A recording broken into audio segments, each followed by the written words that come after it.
Ladies and gentlemen, welcome to the round of 8, the All-Invitational number 15, week 4 roundup.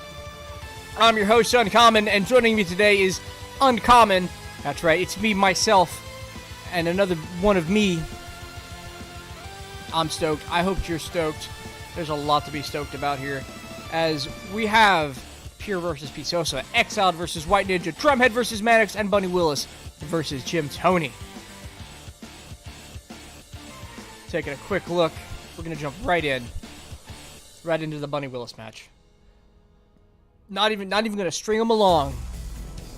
He's here, he's excited, he's raising your Sharky. Let's see what Bunny Willis does as he faces down Jim Toney. The first map is going to be on Cyber Forest. I'll see y'all in game.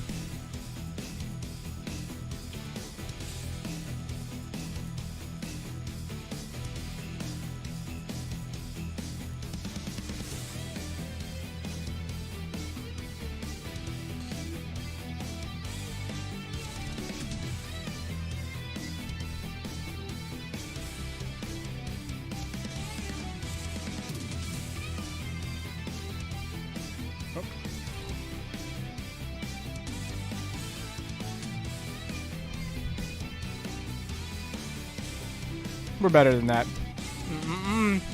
We're better than that. There we go. Right back into there.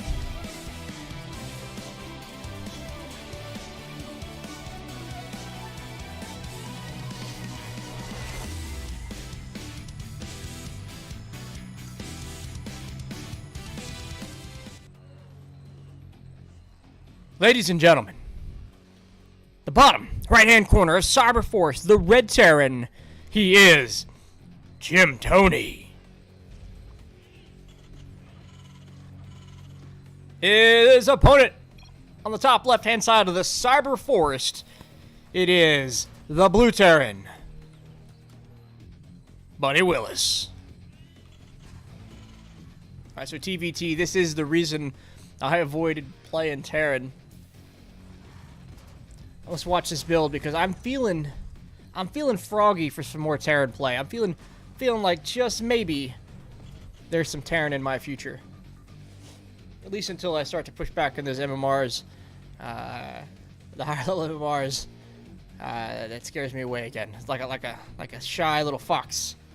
Let's zoom on in here. What we have, I believe that's Italy. That is the Italian flag. Nation Wars logo being sported here by Bunny Willis. You know what? Not even gonna test my pro player knowledge right there. Both sporting some favorites there in this matchup. Both fantastic All-Inspiration players. A little bit about these two. Both these players are new to the All-Invitational. Bunny Willis is 9th for ELO right now, and Jim Toney is 6th. They are closely matched, at least in the inner all-in ladder points as their score settles. But both coming really far and really showing us some impressive games here. Mexican flag? Oh, you know what? That's me. That's me, Bunny. You're not wrong. That one's on me, Mexican flag. You know the colors? The colors are similar. It's an understandable mistake. Don't worry about it. Thanks, me. I appreciate it. I appreciate you coming in and giving me that kind of support. So taking a quick look, just so I can understand TBT as a mechanic. Jim Toney coming across the map with the Reaper. Reaper's going to meet in the middle. We have 2 on gas, and we're going 1-1 and 1. So we got Hellions coming out now. Hellions would explain the lack of a need for gas here. And they do a really good job of pushing away this Reaper. Excuse me. Just as I started getting this up, my nose decided to start running. I should get out there and catch it before it gets out of control. That Reaper there in position is not going to find immediate battle, but he is going to be joined by his buddy Reaper number 2 and Hellion, and they're going to move across the field, try to find some damage.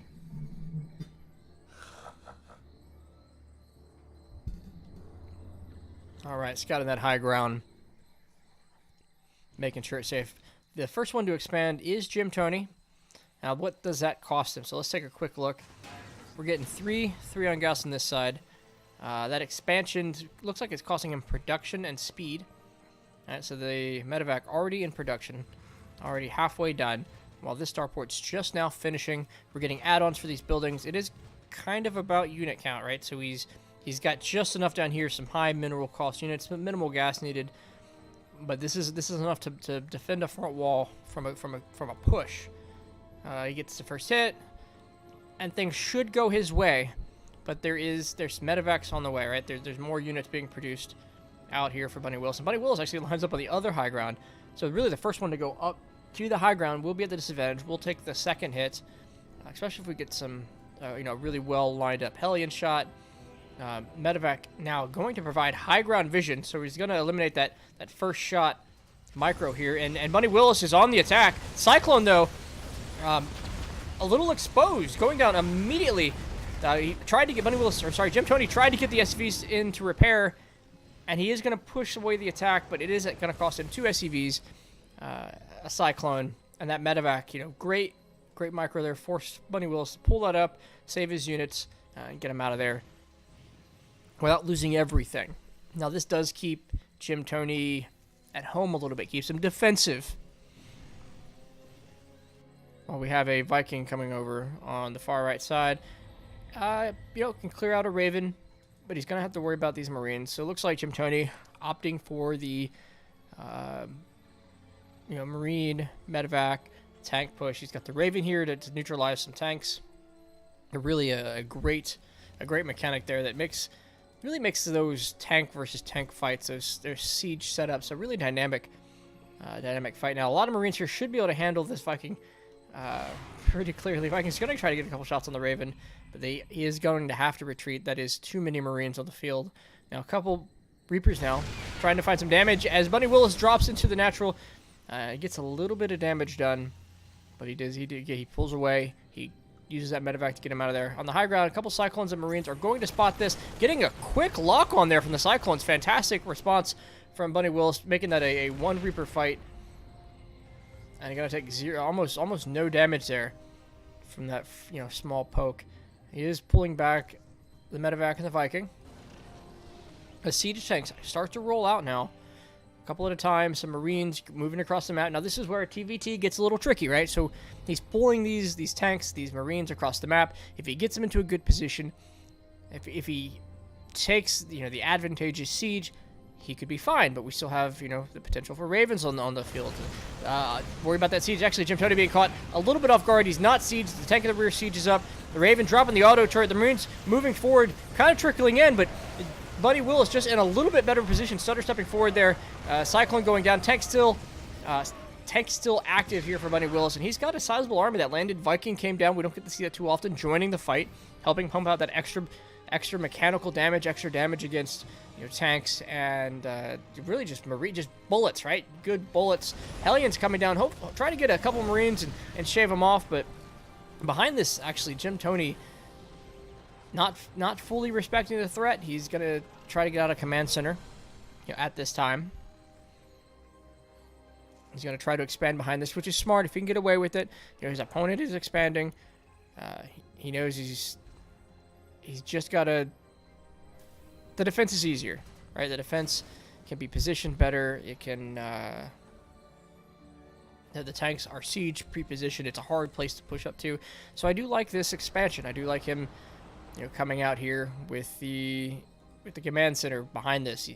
The pressure is not enough. He knows he needs to keep going. He can't let himself fall behind. That third base for Bunny Willis being produced on the spot. He's got the mental advantage right now.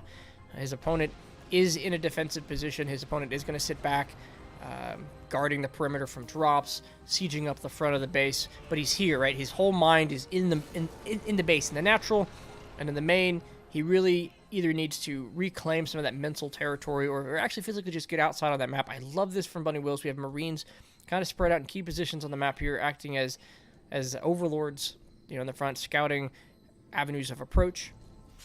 He is getting the scan. He's going to see the third landing again. This is kind of a sign for Jim Toney that something's coming. His instinct right there was to land the command center again. Now this Marine we'll see this get put down. But the army of Bunny Willis actually getting into position just kind of at the right time here, sieging up on the high ground. Was going to give them a lot of ability to fire down into the low ground as long as they had the vision. There's a scan there from Bunny Willis. Siege tanks laying a bit of fire down the command center. The Vikings trying to get this air superiority, right? You can't win the fight, the tank fight, without vision. You can't win it without this air battle being a thing in TVT. These scans are expensive. The tank's a little bit out of position, can't quite reach that far down. They are sieging, unsieging up to get those rocks and trying to move forward. Actually picking up everything and moving the medevacs right into the main base. This gives him the siege position, but that is a lot of Marines about to come out. If he can get to a good position before they start funneling out, they look like they're actually going to come out all at the same time, which gives them some capacity to return fire, but no, they're actually rallied up. He's going to lose them to the rally. The Vikings putting down fire on the medevacs. He's going to lose a couple Vikings. The Marines stem up. The SCVs on top of the siege tanks. It does look like Bunny Willis's attack will be cleaned up, but at what cost? 18 SCVs have gone down. Bunny Willis has just lost everything, but he did it at the expense of delaying that third for a little bit, forcing it to be moved up here. 19 workers missing there in that attack, and it doesn't look like Bunny Willis is done. And this is always a sign of a good Terran. Right, you push your army across the map, but you're in the production tab the whole time while it's happening. So once your push is done, you go back home and you still have units to work with. You're not at zero, especially because oftentimes not only just forgetting it, but sometimes people stream units across the map. A good Terran keeps something at home. These tanks have so much value pre-sieged up here. He can get a lot done with just a small force, and even moving. Looks like he's moving a drop down on the left side of the map while he does this. The tanks siege up for Jim Toney, and this is still a lot of tanks. But the other tanks were in position a little longer. They're going to get a couple additional shots off. It looks like the medevac's saving a couple of Marines and Marauders, and we're kind of a little bit of a visual stalemate now. There is no vision. These tanks are in range. That first one was in range now, but he could not see his opponents. Tanks can shoot farther than they can see, and it does look like Bunny Willis, after getting a massive amount of worker damage, is going to pick up, move his tanks out of the high ground. Jim Toney's going to tap out GG, and Bunny Willis takes game number 1.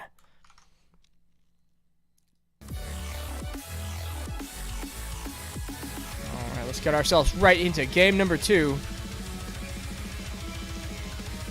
As this Terran v Terran, Siege v Siege battle continues. Raise your Sharky, says Bunny. Raise your Sharky, says Pure. Game number 2 is going to take place on Fort Alexander. I'll see you in game.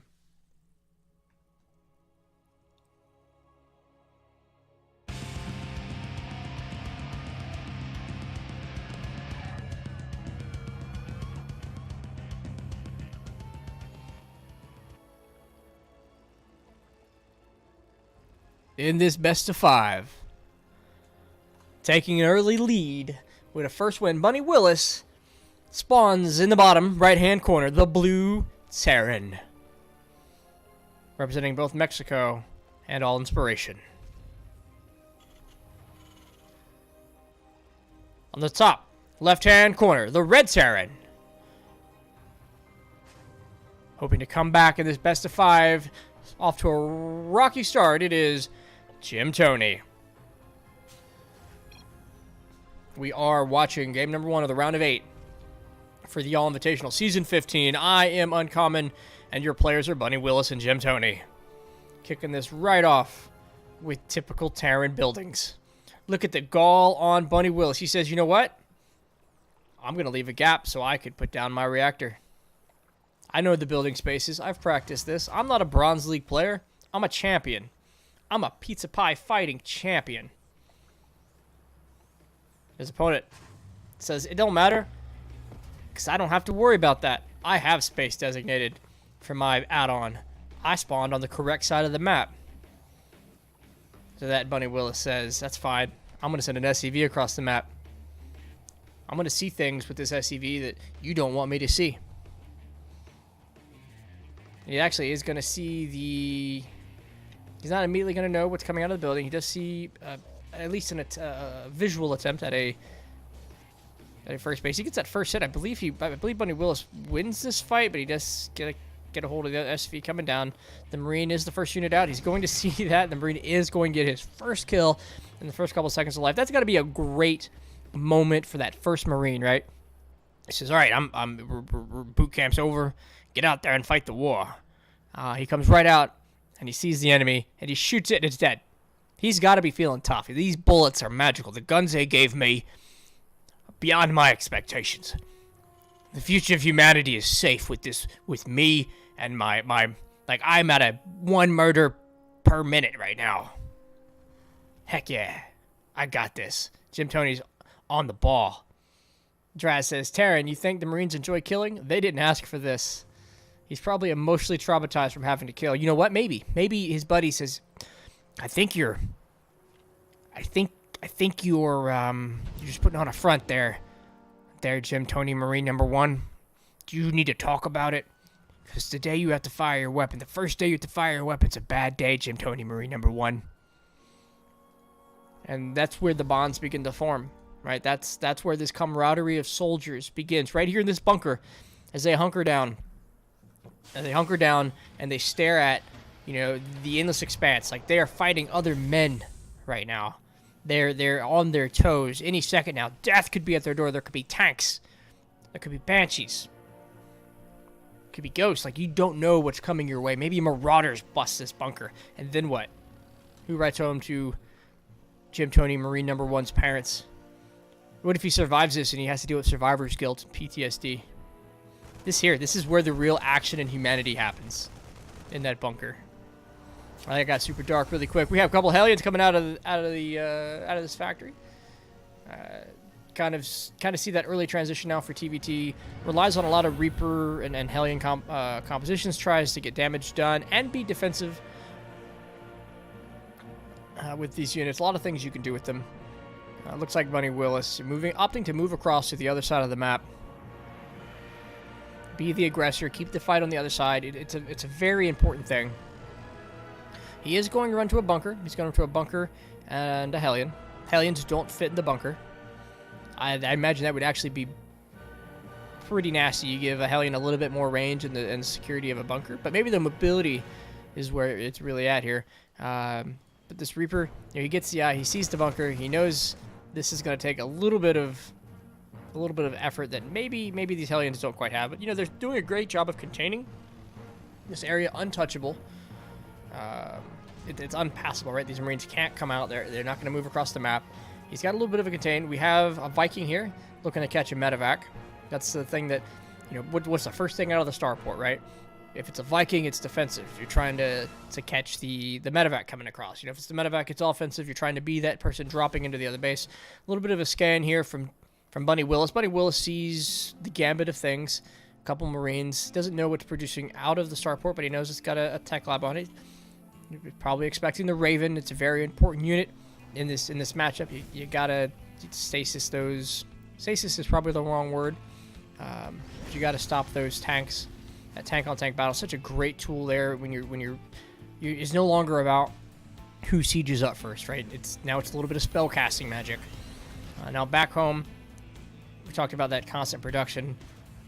Bunny Willis starting to get some of his own units, right? He's got the siege tank, a couple Marines. He's building up this gambit of ideal of Terran forces. He's even got a Cyclone actually in the mix. Marines coming out, stem on the way here.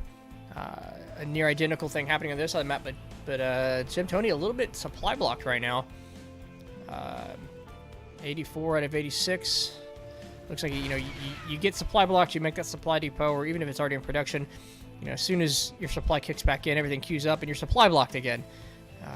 In response to this, we're getting some more production, throwing down some more. He's got this one worker tirelessly building supply depots to store all the supplies of a Terran army. Now this is critical here. Don't let me undersell the amount of Vikings in the fight right now. Jim Toney outnumbers Bunny Willis, in the air battle significantly. In a visual fight with the sieging, this is very important. He's also got to be careful not to overdo it. He needs to possibly get the information from the other side of the map. How many, you know, I want one more Viking than my opponent, 1 or 2.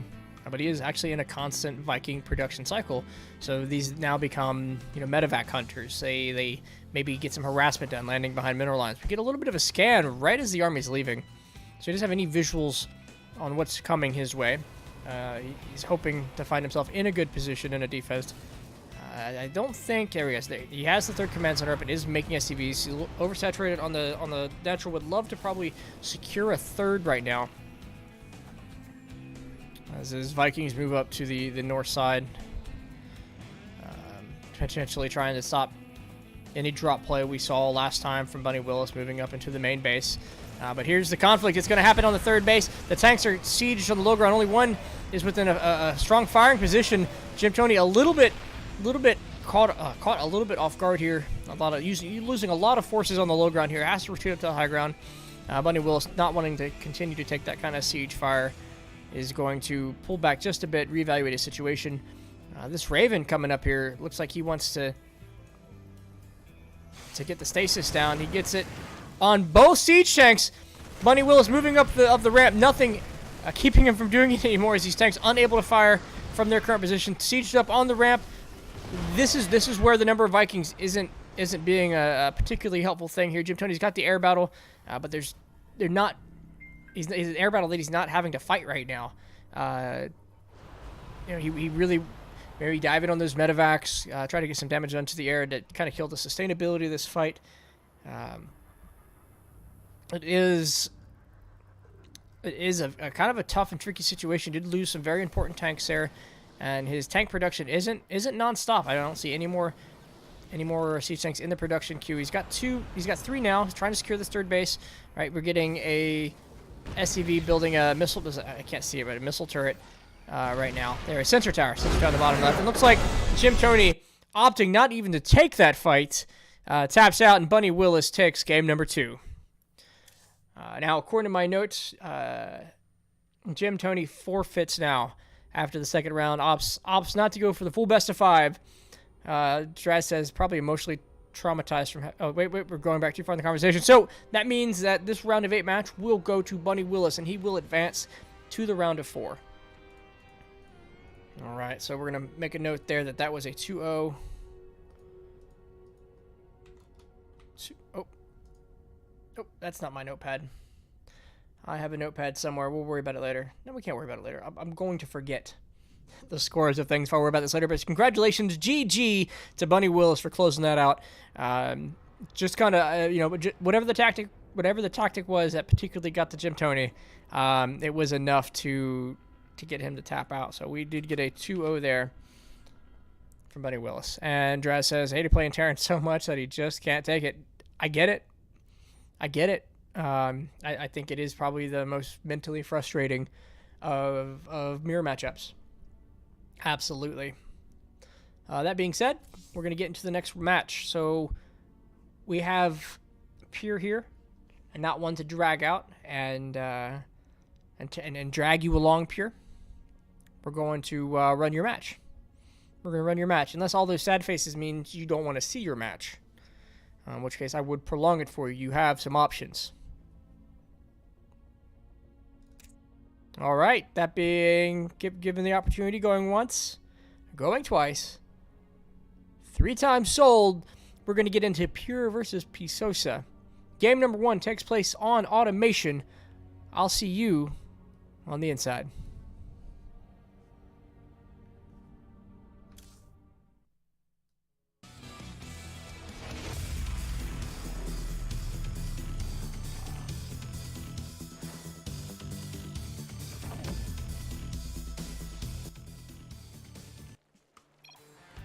Ladies and gentlemen, this best of 5 kicks off on Automation LE. On the top right-hand corner, the red Zerg, it is Pisosa. The bottom left-hand corner, the light blue, it is Pure.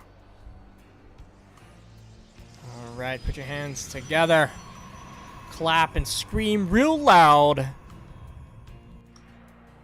as we have gas cancel. We have a pylon going down. copy all the builds. Don't copy these pure builds. So there's the question, right? So do you show your hand in the round of 8? Do you show what you've been working on right now to the whole world so they can take you out in the round of 4? Or pure, is this what? Are these the secondary builds, right? If you don't give your all and you lose, should you have saved those builds? You know, what do we see? We got a Zerg hatch here in the natural, so he's expanding. 17, 17, 17. Pisosa's got plenty of time. A Zerg in this situation, against everything but the fastest, cheesiest Protoss build, has time to triple expand. This is actually early. 3 hatch before pool is fast. It is a little greedy. It just shows that he's super confident in his ability to get up a defense no matter what's facing the other side. Now, that being said, that's what we're seeing, right? We're seeing an expansion here from Pure. Now, he could be aggressive. He could send something across, but if the Zerg holds, he's way too far behind, so he has to expand quickly. He knows nothing's coming immediately across the map in the next couple minutes, and he's got to handle this triple expand Zerg. 17, 17, at the triple expansion number, 17, 17.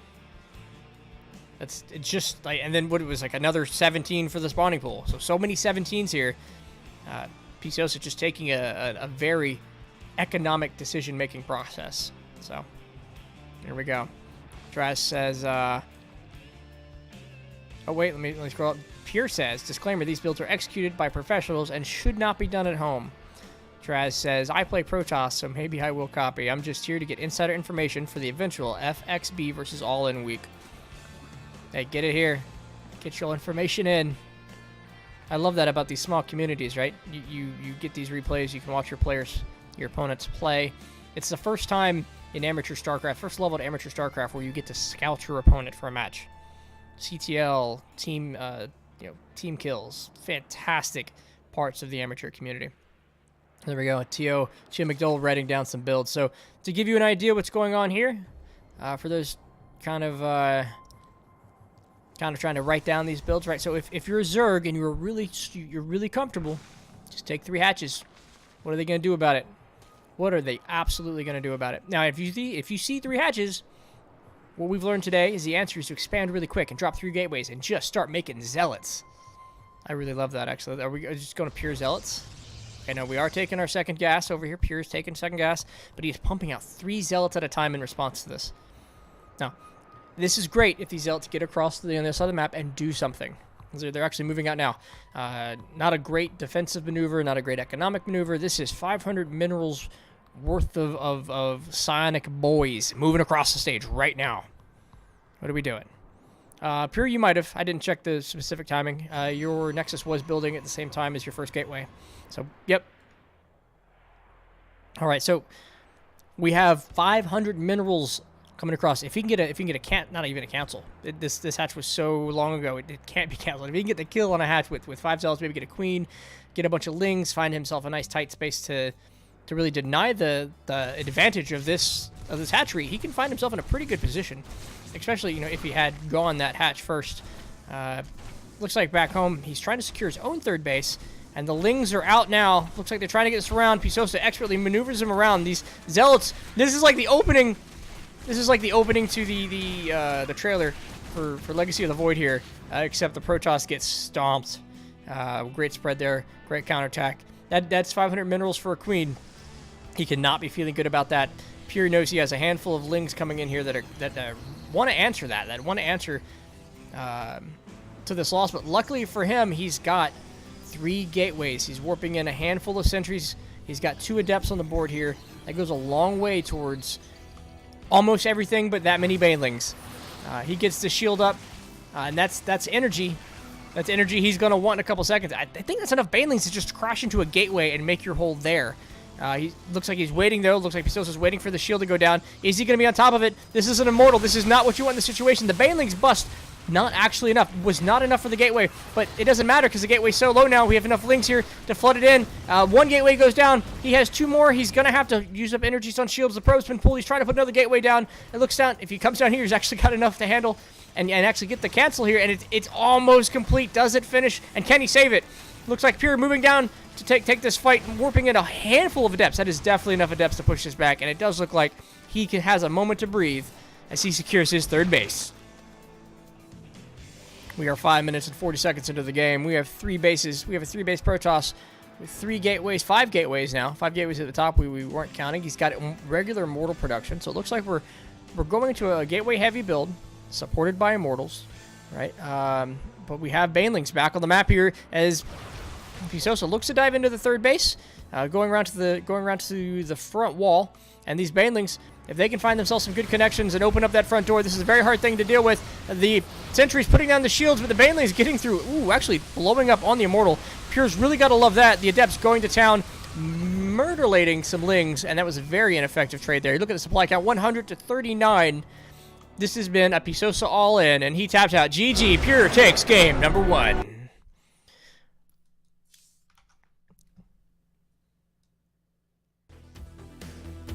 What a very forward, very aggressive match there.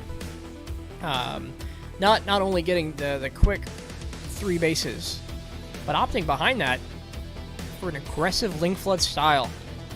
I know that would have caught me way off if I was expecting the Zerg to kind of macro up for a bit, and it almost worked. Those are some excellent uses of shields, some excellent defenses there. Perfect responses from Pure to take that game. If you used Game Heart, you did. If you didn't, I just won't be able to tell you how many drones were killed. 5 slow lot pressure into Immortal Shield. There it is, T.O. McDowell. That's how you get to the GSL. 5 slow lot pressure into the Immortal Shield. Sounds like you need to redo the series. All right, here we go. Game number 2 is going to take place in the most technologically advanced forest in StarCraft. We call this Cyber Forest, and I'll see you in game. Could really use for like a good long transition screen. We're gonna deal with this one. This nice little cut in.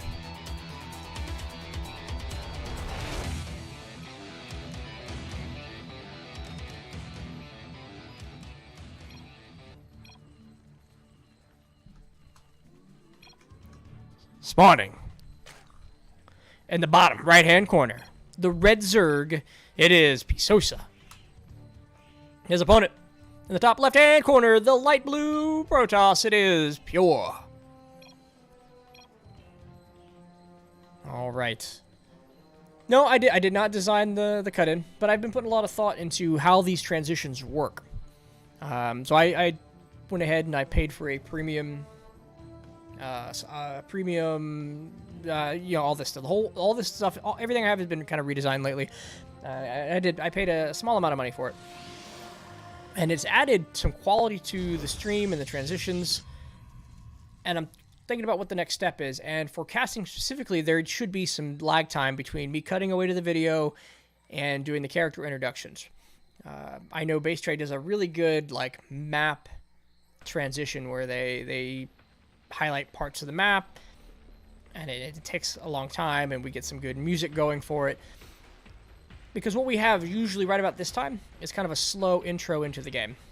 So, Pisosa's going 17, 17, 17. Behind this, Pure is going to make his decision whether to expand or not. How fast does he need his wall? He sees that nothing fast coming. And so these are the kind of the same rhythms we get in the opening games. And if we had a good long transition, I think that I can come into a later point in the game, start the introductions about 5-10 seconds ago. And then we're kind of at this point that's more interesting to follow. Let's see. I designed it with my wallet. Yeah, you're right. I designed food with my wallet, says T.O. McDowell. That's my favorite kind of cooking, is wallet cooking. Draz, you could do that twist your camera at the nauseating angles at each base. Is it nauseating for some people? I just actually don't know the hotkeys on my WCS 3.0 layout that we're looking at right now. I just don't know the hotkeys. I can zoom in really far, like I got that. If I go down one level, right there to the core level, and you hit this button, I can zoom in. But that nauseating turning back and forth, I haven't sat down to actually figure out what buttons those are, because they're different when you start turning on this WCS replay overlay. Yeah, the old twist and zoom. So yeah, we're working on that. We'll see if we can't bring some future quality. Every week I'm trying to make the stream just a little bit better, bring a little bit more quality to you. It is, of course, going to increase my monitor requirement, I think, after a while. I think I'm going to need a 4th monitor for all little controls and buttons. Looks like Pisosa's taking it at third base now.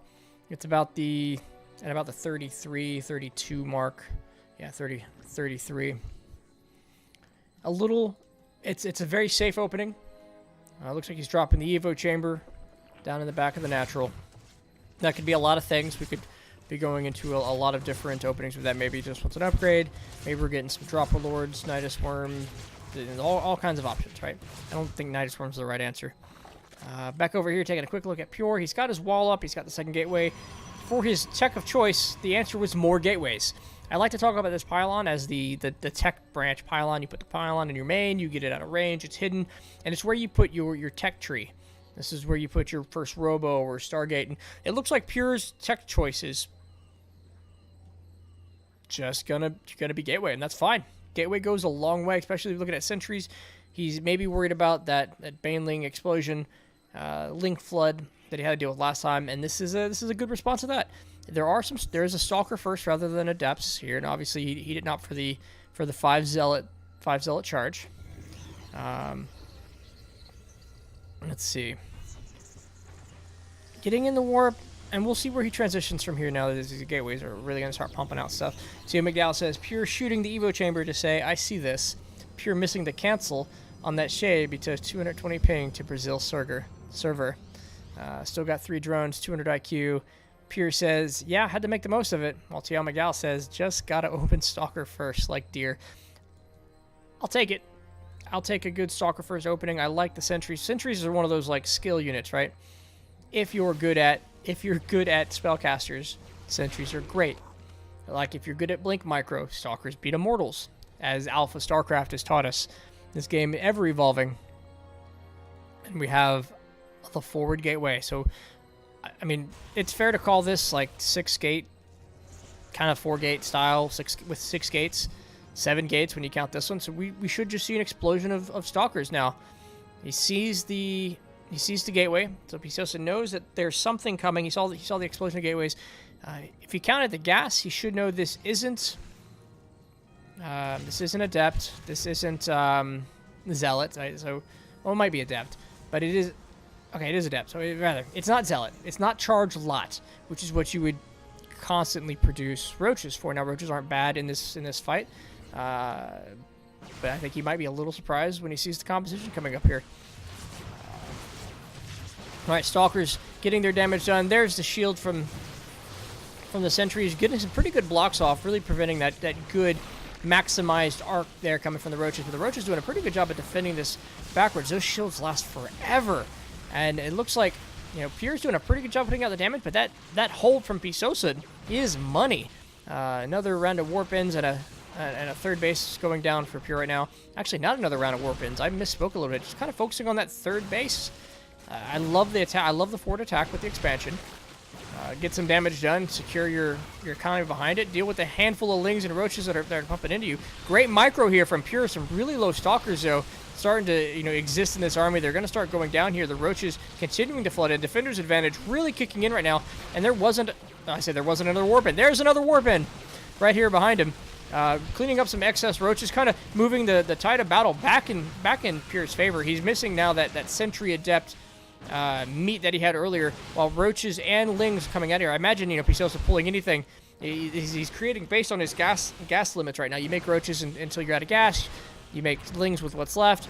He is going to get that third base, though. That is a big hit for Pure here as he moves down the ramp. Actually, just looking to maybe close this out. More now Zealots joining into the battle. Pure with starting to get a little bit of a bank here. Does not have the production capacity to keep up with the income. 5 more Zealots and 2 more. 5 more Zealots and 2 more Stalkers being warped into the back. Should be joining the fight before too long as the Stalkers move into the natural base, starting to put down all the lasers. A couple stray lasers hitting some Overlords. Is not probably not where they want them to go. There's the Stalkers joining into the fight. The Zealots bouncing on in here. Ladies and gentlemen, Stalkers are cleaning up drones. 8 drones, 10 drones down. Stalkers continuing to be microed back pretty well here. Zealots taking the brunt of this force. This is excellent execution here. And I don't know if Pure can be stopped now. Without the third base, without the larva production, is this a game where Pure can clean this up? Roaches are going to push him back a little bit more, but we have another warp in here. Many of these stalkers that were low before, their shields are charged. He moves out of the way so the zealots can get into the front here. Pure actually taking more gas behind this. And there's another warp in of just stalker zealots coming behind this. You kind of see how Pure he's pulling zealots when he has to, but his desire here, what he really wants, is the stalker. And excellent job by Pisosa, continuing to push that back. But look at the worker count, 26 to 55. This isn't sustainable for Pisosa. He's really has to clear this out permanently, whether that means taking the fantastically... Oh, okay. Now this is it. Looks like the pressure, Pure taking a step back, opting to regroup. And really, he's in a fantastic position to do so. A counterattack here would be a bit of a challenge. Pisosa getting some Ravagers morphed in, but it actually looks like Pisosa is opting for the counterattack. He says, I want to move across the map now. I need to have some army. He's not going to reclaim his drone losses. And once he realizes the push is over, his options are going to be to move across or just macro up from a position that is nearly impossible to catch up. 63 workers to 26 right now, 76 to 119 supply. Now while the army supplies, they're close. He really either needs to close this out with that near close army supply, or take some super greedy expansions and drone up. Looks like this zealot spotting the army, getting picked off by that roach, and Pisosa getting a little bit supply blocked at 76 and moving across the map. Now behind this, Pure has the options here of expanding his technology, expanding on his tech tree, if you will, as he drops down a Twilight and a couple gateways. He's so much extra income right now that he can take the most inefficient fights, and I don't think there's a way that Pisosa takes this with this army. 4 more roaches being made back at home. We're getting 7 warp-ins now of sentries, of zealots, and he's got this transitional anchor here, the third base, where he can close in. Pisosa looking to get some damage done. He needs some miracle biles. He gets a couple of them as the Overseer now joins the fight. Again, moving to this third base, using this anchor here as he can move left and right. He's got the Phoenix, hallucinated Phoenix here to gather the information, get the high ground vision he needs. And as it turns out, it's very difficult to shoot up as a Ravager and a Roach to deal with this and take away his ability to climb up that ramp. And he does it. Pure moves up the ramp. He's got sentries, he's got stalkers, he's got zealots, and Pisosa is on the retreat. He has not made a single drone. This is everything he has, and he wants to keep it alive. He's very strategically, very soundly moving this away and around, trying to draw away the army of Pure. And it looks like Pure deciding, being a little bit indecisive, actually, moving back and forth, opting to actually cut off the reinforcements. This is a fantastic position. You get yourself on the other side of the opponent, you shave away his reinforcements, and this army of his that he desperately needs to be bigger, it's going to continue to find itself behind these Roach Ravagers on the other side of this force field. They want to come up, but now they got to come up the ramp. They don't have the high ground vision. There's another sentry force field. He gets to shave off more of this. And behind there's only 4 more Roaches, and he's not going to be able to get them joined up with the army. He's Pure, on the other hand, has sent the Zealots into the base to try to get some damage done. And it looks like Pisosa opting to force the issue, go to the other side. We have a handful of Stalkers that Pure has been warping in on this side of the map to deal with that kind of counter pressure. And it looks like Pure moving around is going to trap this pincer move. There's a GG. Pisosa taps out, and we're going to get ourselves into game number 3. Pure taking a 2-0 so far. Only need 1 more game to close out this best of 5, and we're not going to slow down at all. We're going to get right into this, ladies and gentlemen. Next one is Kairos Junction.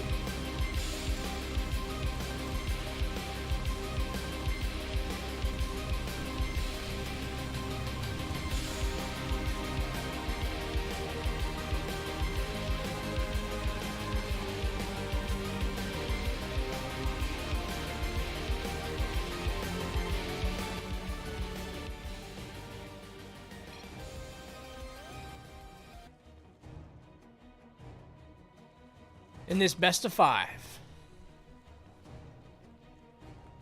On the top, left-hand corner, in the red, the Zerg, it is Pisosa. His opponent in the bottom right-hand corner, the blue Protoss, taking a 2-0 lead. One more game closes this series out for him. It is Pure.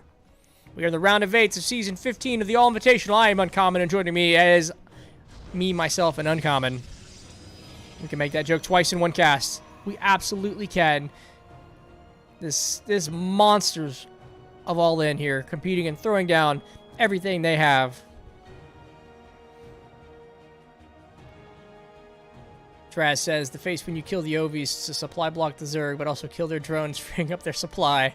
Hashtag feels bad. Tio McDowell says, show me the way, Pure.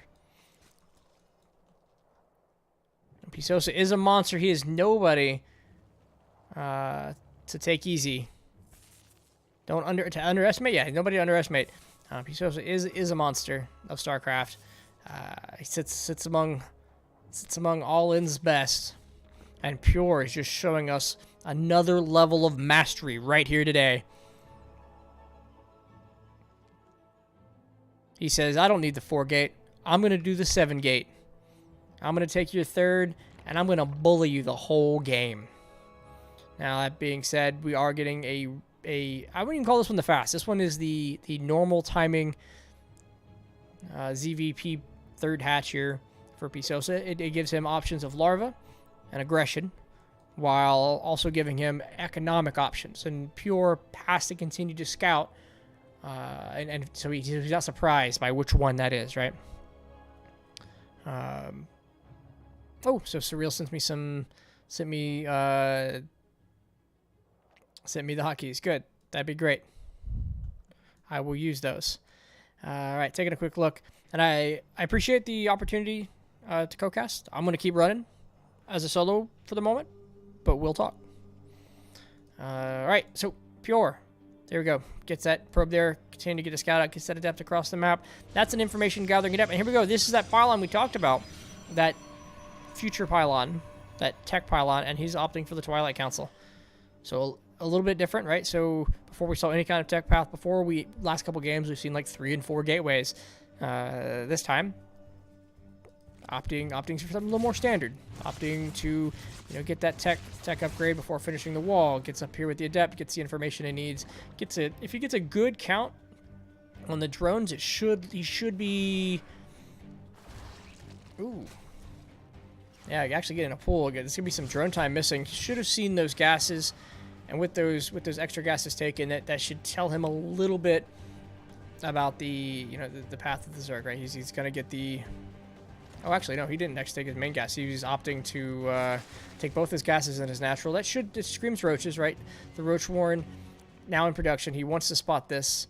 He wants to spot the gases. He wants to spot the evolution chamber. So it looks like he's going to be facing some kind of +1 Roach push, maybe a timing, maybe just a macro game where he's on top of his upgrades. Pisosa's got a lot of options and triggers he can pull right now. Taking a look down here. We get that wall finish off with Stalkers. So we got Adept, we got Stalker, Warp Gates finished up. He's should start to pile on some more gateways. We're at 3 gateways. We're going Blink. So it looks like we're going to get a Blink Stalker game out of Pure. So we kind of got a mix of styles now out of Pure. We get the fast aggressive like 4-7 gate play last time. We had the defensive position being held really well the game before that, facing off against the Link Flood. And this time we're getting mass, looks like mass Blink Stalker. We get to see his micro, his blink capacity here, and it looks like Pure wants to keep this Overlord away. He's got himself a good patrol route to stop that. As more gateways continue to go down, this is an easy read here, as long as that Overlord gets in and sees it. And I'm going to go through some keys real quick, and this is a little jarring, so prepare yourself. Yep, a little jarring. There we go. He has not seen the main base at all. So he does not know what's in here. He does not know what's coming. This is a read that Pisosa really wants to get in on. This Overlord sacrifice himself, whatever he's got to do, because this is information. This is wait a minute. Let's count these gates. This is 1, 2, 3. This is 6 gates down here, 2 gates up here, 8 gates with Blink. Moving forward with a ninth, not even just a 9th gateway, but a 9th gateway with shield batteries. This is a sustained fight. This is 3 shield batteries that should reach across these rocks. That's going to be a very, very difficult thing to top. This Overseer should see the push coming. He needs to react quickly. 7 7 roaches on the way on top of what he's already got now. Taking a look at the unit count. Taking a look at the unit count. There we go. We only have 1 roach on the field, so everything he's making now is like the first set of units for this fight. 3 shield batteries, 3 complete shield batteries, and a second set of them he's actually dropping over here. Shield batteries and warp ins.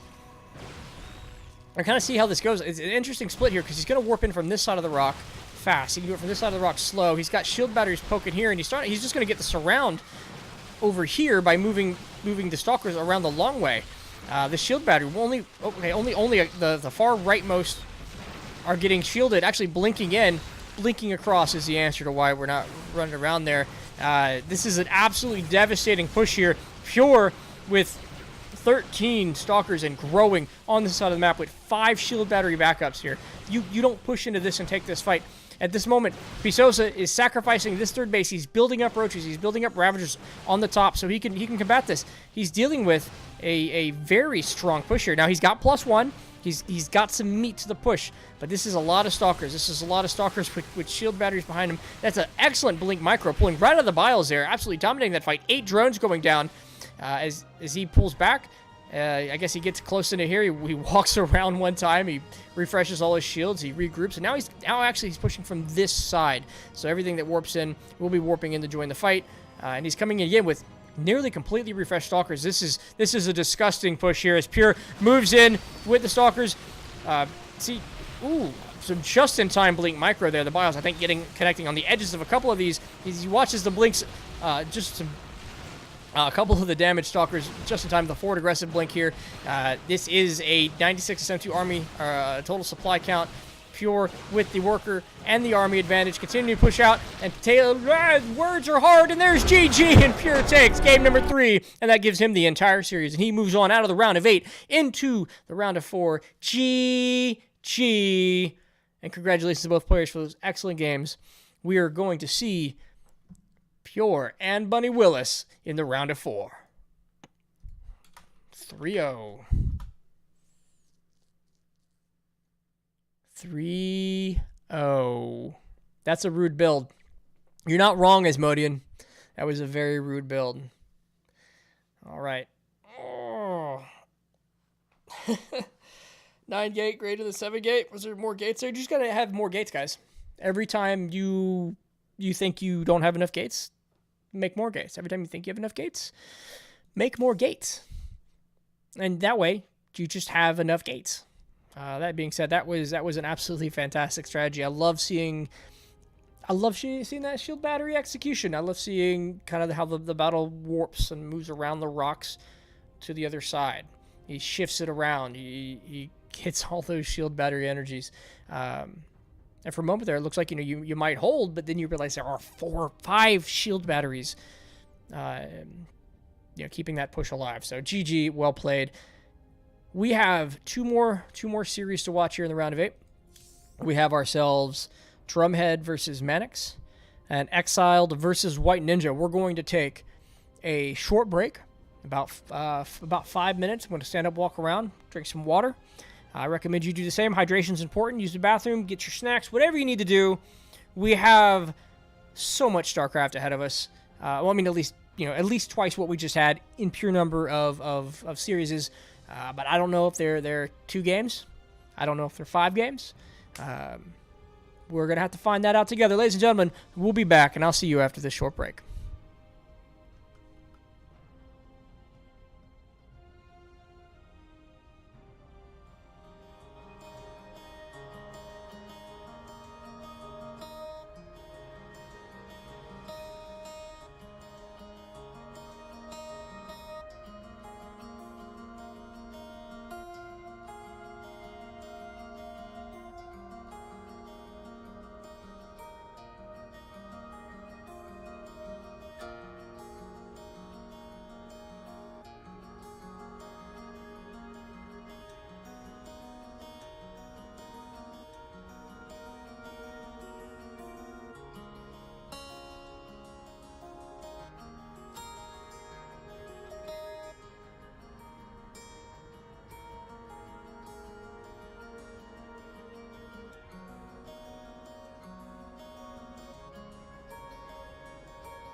Hello there.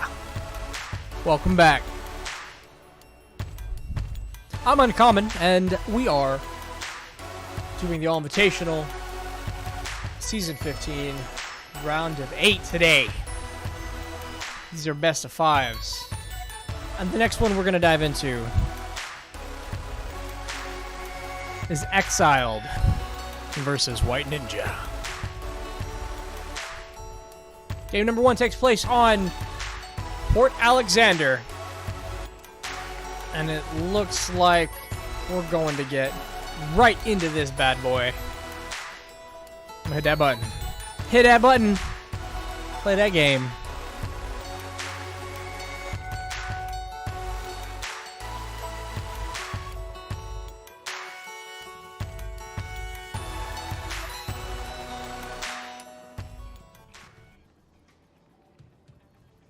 Ladies and gentlemen, the bottom right-hand corner of Port Alexander, the pink Protoss. It is White Ninja.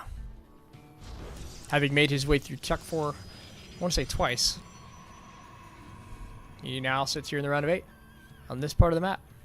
His opponent, though, top left-hand corner, the other Protoss, the light blue Protoss, repping the all-in icon, all-in logo.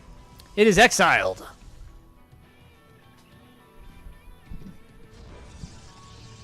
Alright, this matchup promises to be one for the ages. Exiled up here in the light blue is 11th ELO and all-in.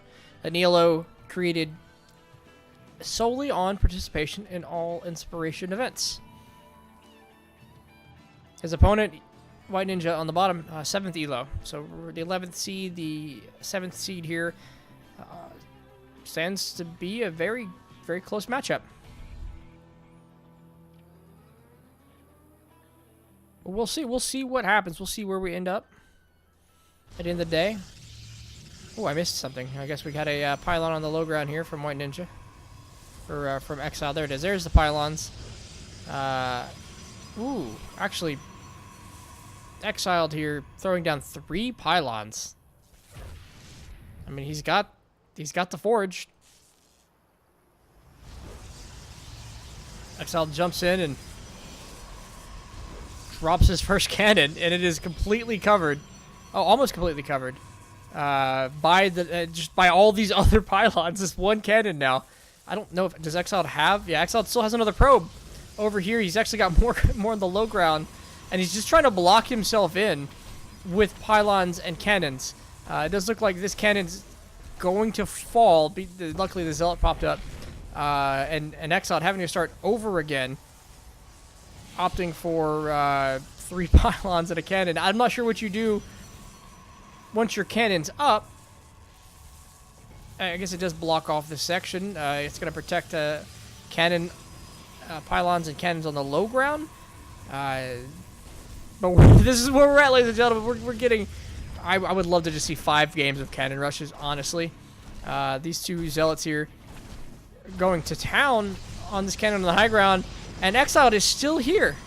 And this time, dropping a gateway at the top. Like, he wants to follow this up. He says, I have so much supply here. I have so much supply that I'm going to make a gateway to start using it. And this is the first gateway. There's nothing on the other side of the map. He's just building his base in his opponent's base. He's Morrowing this as the Protoss. These Zealots up here continuing to try to get the cannons down. As you know, these 2 cannons on the low ground do a fantastic job of protecting the crystals and pylons on the high ground, but it'll be tough to get this cannon a little closer. He's going to have to maybe take a different angle on it.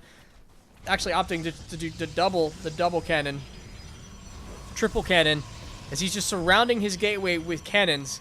As these Zealots come to town to try to take it down. Now, you know, if he's lucky, he's just got enough cannons up here that they can't take it down fast enough, and that these cannons on the low ground continue to support it. And we have more cannons going down as he gets the cancels on all of these. He saves his minerals. He's able to come back up and continue to push this forward. He really wants to get to the mineral line is his goal. His goal is mineral line cannons, and this cannon up here, it finishes up.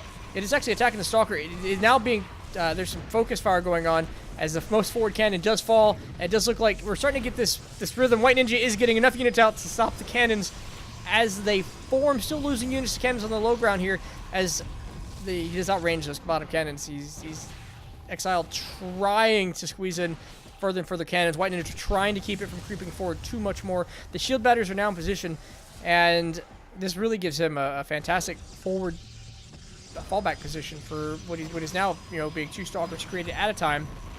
I don't think we have Warp Gate yet. There's just been a focus on limiting this. Now back home, it does look like he's trying to expand back home.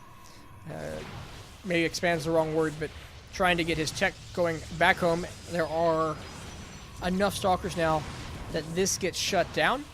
This gateway goes down, and the push on this side of the map is completely done. Lesson here for the other Protoss is get that probe. Don't let that probe continue to move around. I think it was surrounded like 3 times, and it just kept finding itself, in good blocked off positions.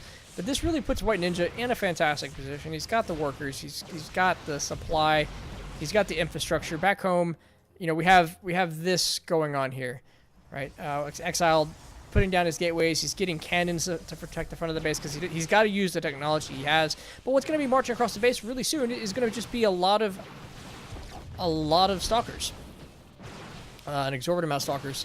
That he's had a chance to build up. White Ninja now actually getting the warp prism gives him a lot of forward mobility and warp ins, and could do a lot of damage on the other side. The cannons are great, but if you come around the back side and there's no cannons to protect the rear, that's what gets done, and that looks like what he's going to do. Warp prism moves forward. A couple stalkers going down to the low ground. Looks like White Ninja is going to expand. He's going to take advantage of this moment where he should theoretically be super far ahead. The worker count getting a little closer, as we are getting just a stalker count now for Exile. He's hoping to get in here and really match the stalker count. It will be 4 to 3 stalkers right off the bat here, and the kind of damage these stalkers can do before the stalkers had a chance to come out, and while they're coming out at 1 at a time here is a big deal. Shield battery going down here for Exile. That first pylon going down is not going to depower anything yet. White Ninja going for the probes. This is a huge deal here. Every probe loss really sets up the future of this game for success. White Ninja doing some excellent micro here at the Warp Prism, getting that out, and one poor stalker back here getting surrounded by probes. A little bit of mismining time, but that's not the that's not the worst thing that could happen here to Exile. He's got his main base going. He's getting his stalker count up to defend him. He pushes. He's trying to really just secure what he's got at home. And he's going to have to push it. It's going to be a hard thing to push out. I feel White Ninja stays on his pressure here. He doesn't let his opponent expand. He stays in a dominating position. But we'll see how this begins to shape up. This Warp Prism, now able to warp in more units, opting for sentries as the rest of the stalkers back home continue their march across the map, joining up right here at the bottom. And here he is in a very dominating position on the low ground. This is a wall to break into. These cannons, that is a non-insignificant number of cannons, but he doesn't have to. He doesn't have to take that fight. He moves his observer here into the low ground. What kind of vision does that thing give him? It actually gives him the entire front base, and he pushes forward, taking shots right at the forge. And with the way this wall works, there's not a lot that Exile can do without marching down that ramp, and that's exactly what he's going to do. And it's not a pretty sight with that concave. White Ninja actually letting himself be bullied back a little bit, but he's still got access to that forge. Exile has to take that fight. He's going to start losing buildings. This observer's in his vision in that mode very vast. As another round of stalkers gets brought in. We're talking 41 to 21 workers here. Natural base for White Ninja, giving him so much extra income at this time. He's getting his own forge and disruptors behind this. And looks like he's just going to opt to not take that fight anymore. He says, I have the advantage. I'm going to keep it. I'm not going to fight you in your most advantageous position. He's going to go home. So let's take a quick look at what we have now. We have nice shield battery pylon set up here with the Nexus. He can get his warp ends. He's got an immortal there for some great anti-stalker damage. He's bringing out disruptors now. He's got the robotics bay going. The forge is done He can start his upgrades. He's actually made sure his opponent isn't going to have upgrades anytime soon, being so far behind right now. You know, Exiled, any start on 1-1 should be delayed. That Forge going down, it doesn't make sense to remake it when there's so many other higher priorities. He is getting Zealot Legs though, speed almost, or charge almost done there. And that'll give him a lot of good impact when the armies first engage. But he's still more than double the worker supply and double the army supply behind. And it's the gap is only going to get bigger as White Ninja stays ahead in the econ game. Actually, even looking to expand to a third base as Exiled marches across. Interesting choice here. As long as this is scouted, this is something White Ninja should be able to easily handle. Oh, actually, Warp Prism in a little bit of a dangerous spot. The Observer passing it, probably catching a glimpse just of it on the mini-map as he pulls back. White Ninja's got a Disruptor in range now. Looks to get a shot off. Gets 3 sentries for his trouble. That's a very expensive set of units to lose. As the Disruptor shots now being fired and focused on, as the Disruptors are becoming kind of the tank of the army here. Warp Prism saving them before they can get focused down, pulls them out of the fight, and White Ninja walks up the ramp and chases the Stalkers down. Oofda indeed, Draz. Oofda indeed. You say oof, I say duh. Oof, duh. Alright, both these armies looking to clash here in the middle. The count and the reinforcement capacity right now in White Ninja's favor with this Warp Prism, as long as that thing stays alive in the back. This is practically an A-move victory that doesn't require a lot of focus. Keep those Disruptors alive. Take some average fights, take some bad fights, and he has it. There's GG, and White Ninja takes game number 1. We're not going to delay this anymore. We're going to jump right into game number 2, which is going to take place on Kairos Junction.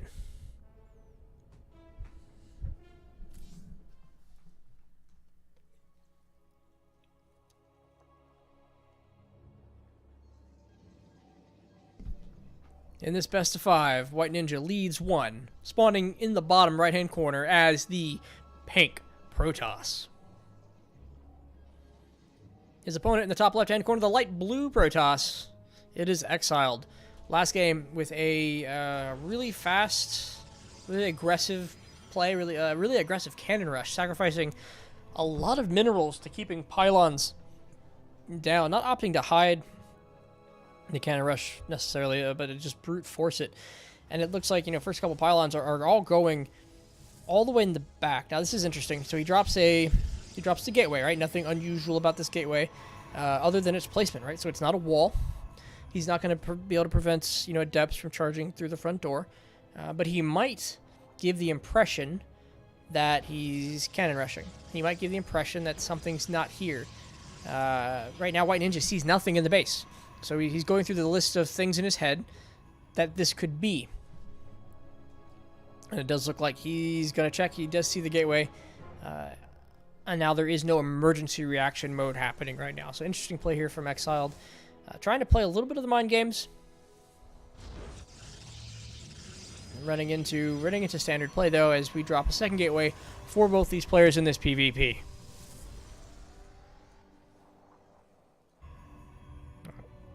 My Ninja does come and take a second look. I always love the second scout. Now this means that we're a little out of position here for some of the tech. If there's a tech tree push, is there another pylon that's going to go down here? Does he use it to break his wall or to create his wall? Does he go third gateway? Kind of dictates some of the choices now. Now that he knows that the jig is up, this wall becomes more of a priority. My Ninja says you have no cyber. Nope, there it is. He finds the cyber core. And we're in a, other than the placements, we're in a fairly standard game. As White Ninja begins to just poke at the pylon. And really, if left unchecked, could do something. Could eventually zippy zap it to death, I guess. Alright, so we get that low ground pylon. Another probe. Returns home after a scouting mission. And it looks like opting for Stargate. I love the two adepts coming across the map. Now, of course, having the wall up is not having the wall up is not the end of the world.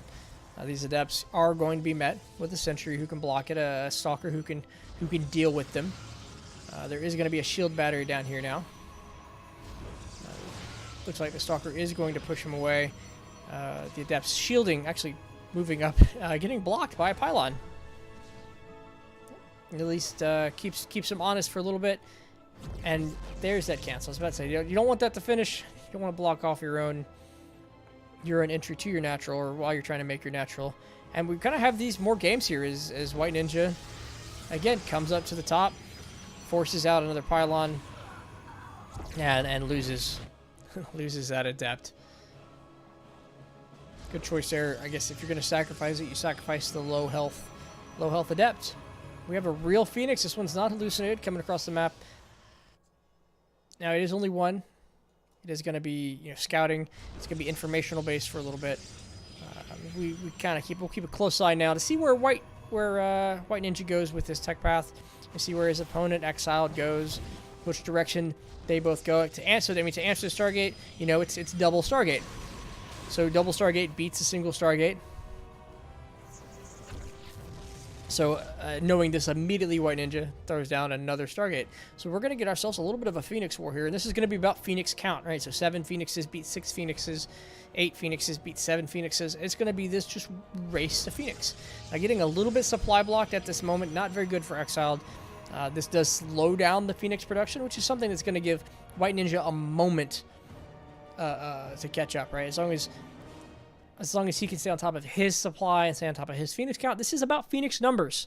And this is kind of where this fight's gonna evolve into. We have 3 Phoenixes. Let's just keep the units tab up now. And we keep an eye on that Phoenix count, 4-2. I'll try to keep an eye on the map, make sure we're not missing any new hidden production facilities. But it is 4-4. It is very close now, but we're getting 2 Phoenixes at a time from White Ninja. Actually, double Stargate is not being utilized by Exile. Is he switching? Is he out of money? There goes that second Phoenix. So it does look like, even though he got the Stargate down a little faster, he couldn't support the Stargate production. And at this point, as long as White Ninja stays on top of his, he'll have a little bit of a Phoenix lead. That should keep them honest, at least. Even that lead's not enough. What we really don't want is White Ninja having, or any one Protoss, you don't want to let the other Protoss have unfettered access to the sky. You want to be able to stop them. You want to be able to prevent their harassment of your units. And even though there is a small advantage here for White Ninja, he also doesn't have the defender's advantage. So it is always going to be this nice back and forth. If you can snipe a couple Phoenixes coming out of the Stargate, that'll be huge. He gets one as it comes out, shaves it off here. This is going to force a fight now on this side of the map. Not sure about the numbers. Are they doing quick counts and calculations as the Phoenixes chase each other in the air? Ooh, one almost joining the fight. Looks like it could have gotten picked off here. A couple shots being fired now, as both these players are trying to preserve the air battle here. Well, hallucinated Phoenix. Didn't think about that. Imagine throwing a couple hallucinated Phoenixes into your fight to bully the other player. The rally point was changed to the natural. It does look like we're going to continue this escalation of force here. Yeah, we're going to continue this escalation. Wait, they're in the production tab, but they're not. Oh, light blue. This person has stopped, and now he hasn't stopped. Production tab, and words are hard, ladies and gentlemen, as we're just getting this build up of Phoenix. Neither player expanding, and neither player moving too fast up the tech tree. Right now, that's a fleet beacon. I take that back. White Ninja opting to delay, and that's what that was. A little bit of delay in the Phoenix production. He opts for the fleet beacon. This will give him, there we go, Phoenix upgrades. He starts those, and it looks like Exile come in and try to do the same thing. Actually could dive in on the probes. The fight is happening. A Stalker's on the low ground, adding some damage to the fight. That is 10 to 7. And it does look like White Ninja taking the more favorable trade in that fight, especially with the addition of the 2 Stalkers. These upgrades are going to go a long way towards pushing this fight even further in White Ninja's direction. The Anian Pulse Crystals. With those done, taking a quick look, Fleet Beacon just about to finish up for Exile. This is gonna be a large period where he's behind in this fight. This is gonna give White Ninja the dominance of the battlefield. It's gonna let him expand a little safer. It's gonna let him be bullying on the other side. Stalker's being warped in here to add to the defense. This shield battery should go a long way towards assisting this fight, but he's not gonna dive onto the shield battery. White Ninja opting, go get some damage done on the other side of the map. Looking to maybe catch a couple probes out of position here. The massive number of probes going up. 9, 10, 11, 12 probes, 14 probes, melting probes here as White Ninja takes the dive in. Does a significant amount of damage. And even shaves off a Phoenix for his trouble. Bringing the total Phoenix count from 17 to versus 12. Now these 4 Stalkers, of course, go a long way towards evening up that fight. Shield battery here. Exile has the advantage at home. White Ninja, though, controlling the map, controlling the battlefield, keeping him in a place of wide maneuverability and freedom to expand and tech up behind this. Now, the Phoenix upgrades finishing up here for Exile. Maybe y'all can help me out in the chat. I believe that is Phoenix ranged by 2 is what we get out of that upgrade. But as a Zerg and a Terran player, this is a weak spot in my play. I'm sharpening up here. Looks like we're getting some photon cannons actually at the front rather than shield batteries for White Ninja, opting for the more aggressive approach. That's going to do a good job against stopping Zealot run-bys or slowing down Zealot run-bys. And it really lets him maneuver, again, around the base, around the map, without worrying about home as much. Now, these are still high maneuverability units. He can still retreat back home a little easier, but it gives him a peace of mind, and he's got the advantage right now in the worker count that he can afford a couple extra photon cannons. Now, we did sneak out another Stargate. It looks like Exile now opting for a 3rd Stargate. He wants to really make this a Stargate fight. Take a look at the unit tab. It is 19 to 18, much closer numbers here, as it looks like Exile's now the one looking to be aggressive here. Gets the lift up. I think that was a Templar, actually. A very huge pickoff there, forcing another warp of a high Templar. And it does look like this is an air fight. Exile wants to make it an air fight. He wants to keep it an air fight. He's got 3 more Phoenixes on the way. And if at any one moment where he gets such a massive Phoenix advantage that he can dive in to obliterate the army White Ninja and then focus on the ground, that's huge. That's absolutely huge. Now, to combat this, it looks like we're looking to get Archons. White Ninja's looking to get Archons, that AoE damage. The Phoenixes do like to clump together, so it could be a very strong and difficult thing to dive into. But if we catch those Phoenix out of the map, away from the support now of the Archons he's making, the cannons he's making, it's a different story. And this is that shift we were talking about. This is Exile now owning the map. He can move around freely. He can tech up. He's producing a large number of Phoenixes. And behind this, he's starting to get those Phoenix upgrades. He's getting that +1 air weapons. +1 air weapons about to finish up. This is not a fight, actually, that White Ninja necessarily wants to take. And I don't know if he knows it yet, but it's about to go horribly in the other direction. If this times out just right, it looks like Exile's going to be finishing up this upgrade in the 5 seconds here. If he stalls for just a moment. Ooh, those Archons are nasty. Especially when you're clumped up that much. And it does look like he's going to pull back a little bit, but we'll see where he decides to go. Back home, it does look like we have back home, White Ninja has some shield batteries going down, more High Templar. He's starting to get his ground upgrades, both of them getting Zealots with charge. It does look like Exile slowly shifting out of that air battle mode. And he's going to get himself 7, 8 probes for his trouble. Now, Archon's really pushing that back. That is a scary unit composition to run into. Shield batteries and cannons protecting that 4th base. It looks at White Ninja, the more aggressively expanding here. Exiled and Exile taking a few shots there as these armies kind of square off in the middle of the map. The tension is high. Both these players trying to macro back home, trying to keep an eye on their armies. The Archons, the much larger air fleet over here, looking to maybe dive in on some probes. Ground weapons 2 finishing up for White Ninja. So the ground upgrades going the distance here. But air upgrades level 2, in progress now for Exiled. He's doubled down on that air fight, and it's a maneuverability game. Can he find a fight where the Archons aren't there? Can he take the air battle and then handle the Archons? It does look like he wants the Zealots and the Zealot legs to do that for him. He's got a series of pylons. I love this. A series of forward pylons. He's acting as Protoss creep here, right? Keeping that information steady, keeping the knowledge for it. He wants to know when things attack. And there's a handful of Zealots now trying to collapse in on that 4th base. It's a great run by putting a significant amount of damage down, at least on the shield of that 4th base, pulling the Phoenixes back. Let's take a quick look at that Phoenix count. 18 to 32. Double the number of Phoenix, and he's got to show for it. All White Ninja currently has to show for Archons, which are great units, but it's going to be, where does that fight take place? How does that engagement look? And now Exiled starting to pull in his own Archons into the fight, knowing that this is going to end up being a head-on-head battle as we begin to near supply cap. 180 to 170 supply at the 13.5-minute mark. It's just a testament to how well they're macroing while dealing with all this harassment, this damage. They would have easily been 200 supply minutes ago if they weren't constantly on each other's butt. This has been a very tight game here as the Archons trying to take this fight. Exiled, guys, has to be careful as we get this back and forth maneuvering. I wish we could zoom out even more to show these engagements. That forward pylon being hit, and now the mothership has entered the game.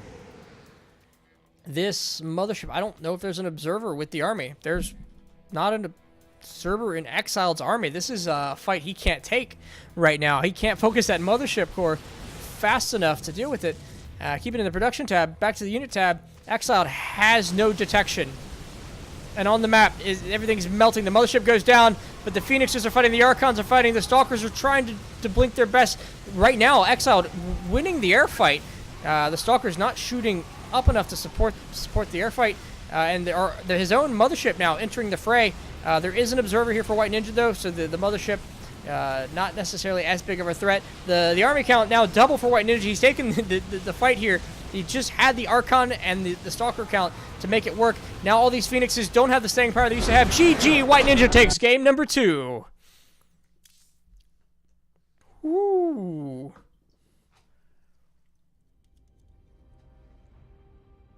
GG, White Ninja up 2-0. Game number 2. As we move on to game number 3, is going to take place on Automation LE. And these players are duking it out. That was super close this whole time. There's this back and forth Phoenix battle, the Archon battle, showing us their tricks, and we'll see what we have. Game number 3, we've seen ourselves a pylon rush, or cannon rush. We've seen ourselves an air battle. Let's take a look at game number 3. All right, in this best of 5, White Ninja is up 2-0, and he spawns in the bottom left-hand corner in the pink. White Ninja. All right, wanting to come back from an 0-2. It's a tough proposition. He's got to win the next 3 games. In the light blue, it is Exiled. A very tough proposition. Not only morally difficult to handle, but technically it is difficult too. These are very closely skilled players. 7th and 11th in ELO. In all inspiration tournaments, we've seen the gameplay. White Ninja has come out ahead. In both these games, but it wasn't a walkover.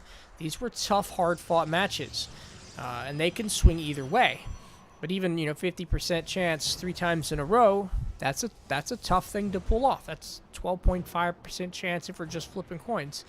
And right now, Exiled's not flipping coins. He's gonna have to do something. He's gonna have to answer. Right? The momentum's not in his favor. And taking a look at it right now, we're getting, neither one of these players wants to fool around. We're getting some standard Protoss openings here.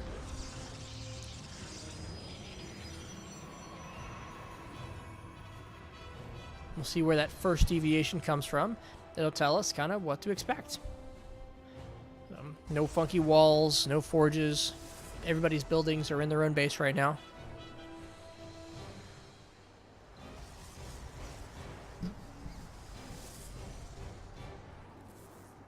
Taking notes from when I play Protoss.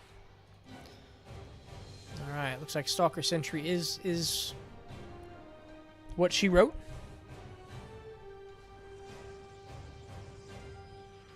Of course, one of my questions is, if one player opens Stargate, is the only other response to that Stargate? Can you Stalker, blink Stalkers, and still maintain enough control over somebody that's constantly producing Phoenixes? Or, you know, when I play, if I ever play Protoss and end up in a PvP, is that what I have to look out for? Is just Phoenix domination? It does look like we should be getting Blink Stalkers out of Exiled, unless he switches up his production. That Twilight Council going down for him. On the other side of the map, haven't had a tech tree path yet. We haven't seen a third building go down. Cybernetics Core. Oh, excuse me. We just saw one. It's an expansion. But, you know, opting, we're like, where is the extra money? So, Exiled, one building up with the Twilight Council. Not starting Blink immediately here. Not timed that out. There it goes now. Exiled starting Blink. And there it is. There's a robotics facility coming out for White Ninja. So, we're going to see some Immortals, maybe some drop play. Coming out of the pink Protoss here. So Blink versus Warp Prism maybe.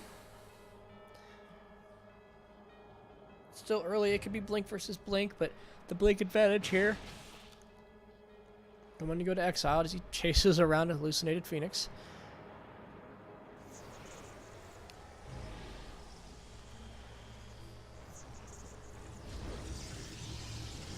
Throwing down a couple more gateways, gives him some more staying power.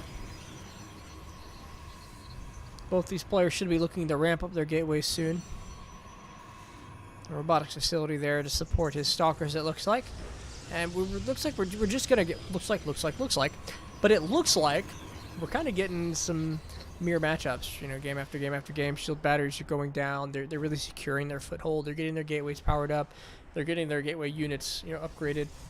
You know, one upgrades with Blink, one upgrades with an Immortal. Really though, the Immortal's a heck of an upgrade to add to an army. And everybody's just kind of respectfully powering up right now. As I say that, the moment I say that, Exiled starts to move out. 7 Stalkers on a death march. 8 Stalkers, 8th one joining him. Back home. Slightly smaller Stalker count, but you know, should grow by the time this unit marches across. They should have 2 Immortals and a shield battery at home. This is going to be a wall. It's going to be a challenge to you know, just punch into this. And it looks like Phoenix is just going to see what's going on. And let's see if he opts to continue to take that fight. That is a wall. That is a wall of a very scary Protoss thing. Second Immortal joins the fight.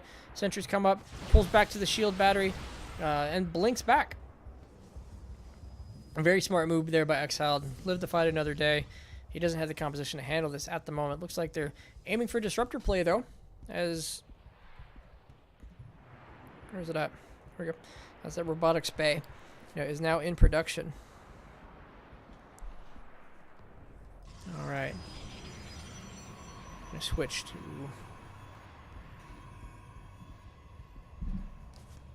take off those headphones for a moment. Switch to speakers. When your headphones stay on too long, and they start to, your ears get a little hot. Got that hot ear problem. All right, so we have Blink Stalkers on the way. We have this robotics bay, this robotics facility, pumping out disruptors.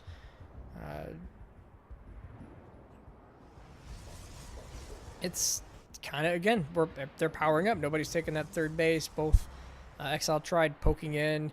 The fight was going to be too close and defender's advantage, and these Immortals, you know, change the way that game looks.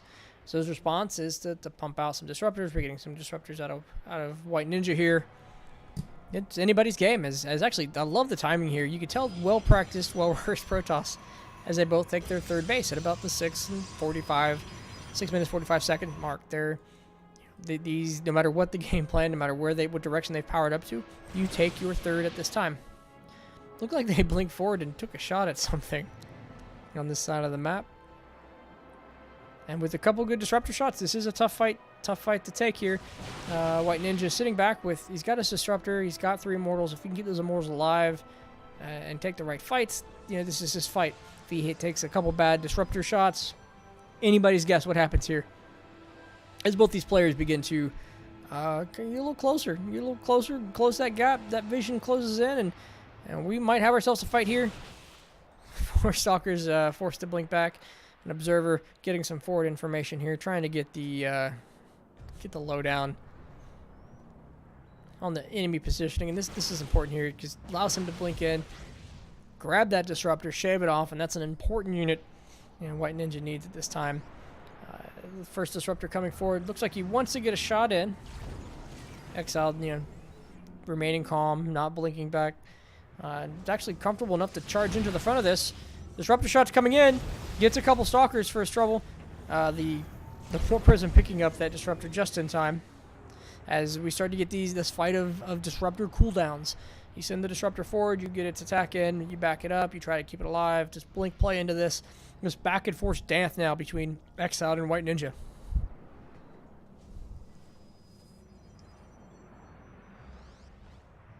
We have the disruptors moving forward again, trying to fire their shots. Picking up with the Warp Prism does cancel the shot, but it does save the disruptor. 1 went down. Forward blink there, very aggressive and very useful tactic in this situation. And now we have 4 disruptors. 4 disruptors on the field looking to get a shot in. The Colossus comes forward. Very clearly a fake there. Got no shots fired off. Disruptor Blast gets in, gets a handful of Zealots.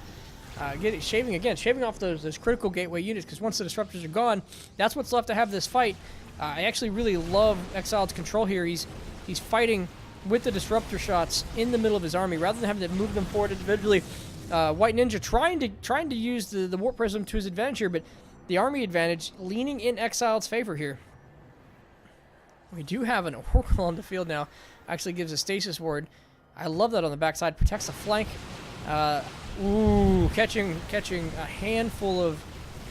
Nope, those are disruptor shots. Those are massive disruptor shots. We have Stasis in the back for the Immortals. Disruptor shots continue to plow away at the army. There is nothing on White Ninja's side of the board now, as he is disruptor shotted everything. The whole meat of the army is gone. This is Exiled's game to march up and taking, again, more great disruptor control here from Exiled.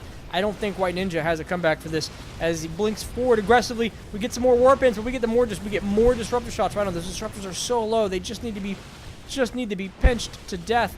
Immortals actually coming down doing some impressive damage to the Stalkers. They're just not enough supporting units, and the disruptors actually sitting there waiting for a moment,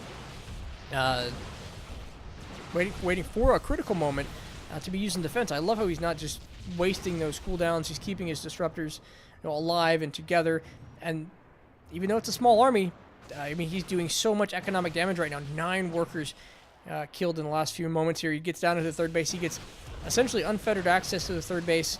He's got the Observer up here in the high ground, so he knows... Oh, he doesn't. That's White Ninja's Observer. So White Ninja gets to watch in stereo as his army gets... as his bases get pummeled here. I almost think he's taking a moment to himself to recollect so he's in the right headspace for the next game, because he's lost 15 probes. I don't know if you come back from this. I don't know if there's a disruptor shot combo that does this. He is going to chase away the Observer. That Observer does spot the incoming army. We do have a little bit of a positional force here, as we've seen some great disruptor shots, and there's not enough army to take this disruptor hit. The Immortals taking 2 hits. 3-4 hits of disruptors, and there's the GG. White Ninja taps out, and game number 3 goes to Exiled. Ladies and gentlemen, we're gonna get a 4-game or a 5-game series. This is not gonna be complete 3-0s. Whoo! Oofda indeed. If you're still here, you're still watching this unfold. Exiled swings hard back with some of the most disgusting and impressive disruptor shots we've seen yet. Game number 4 is going to take place on Year 0 LE. We're going to get right into that with a pushable button. Ladies and gentlemen, I'll see you in game.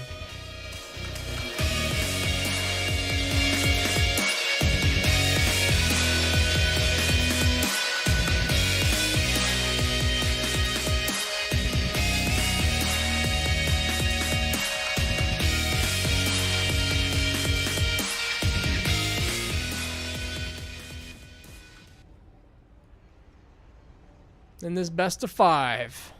Spawning in the top right-hand corner, leading with 2 wins. Hoping to close it out. He just needs one more game. It is White Ninja.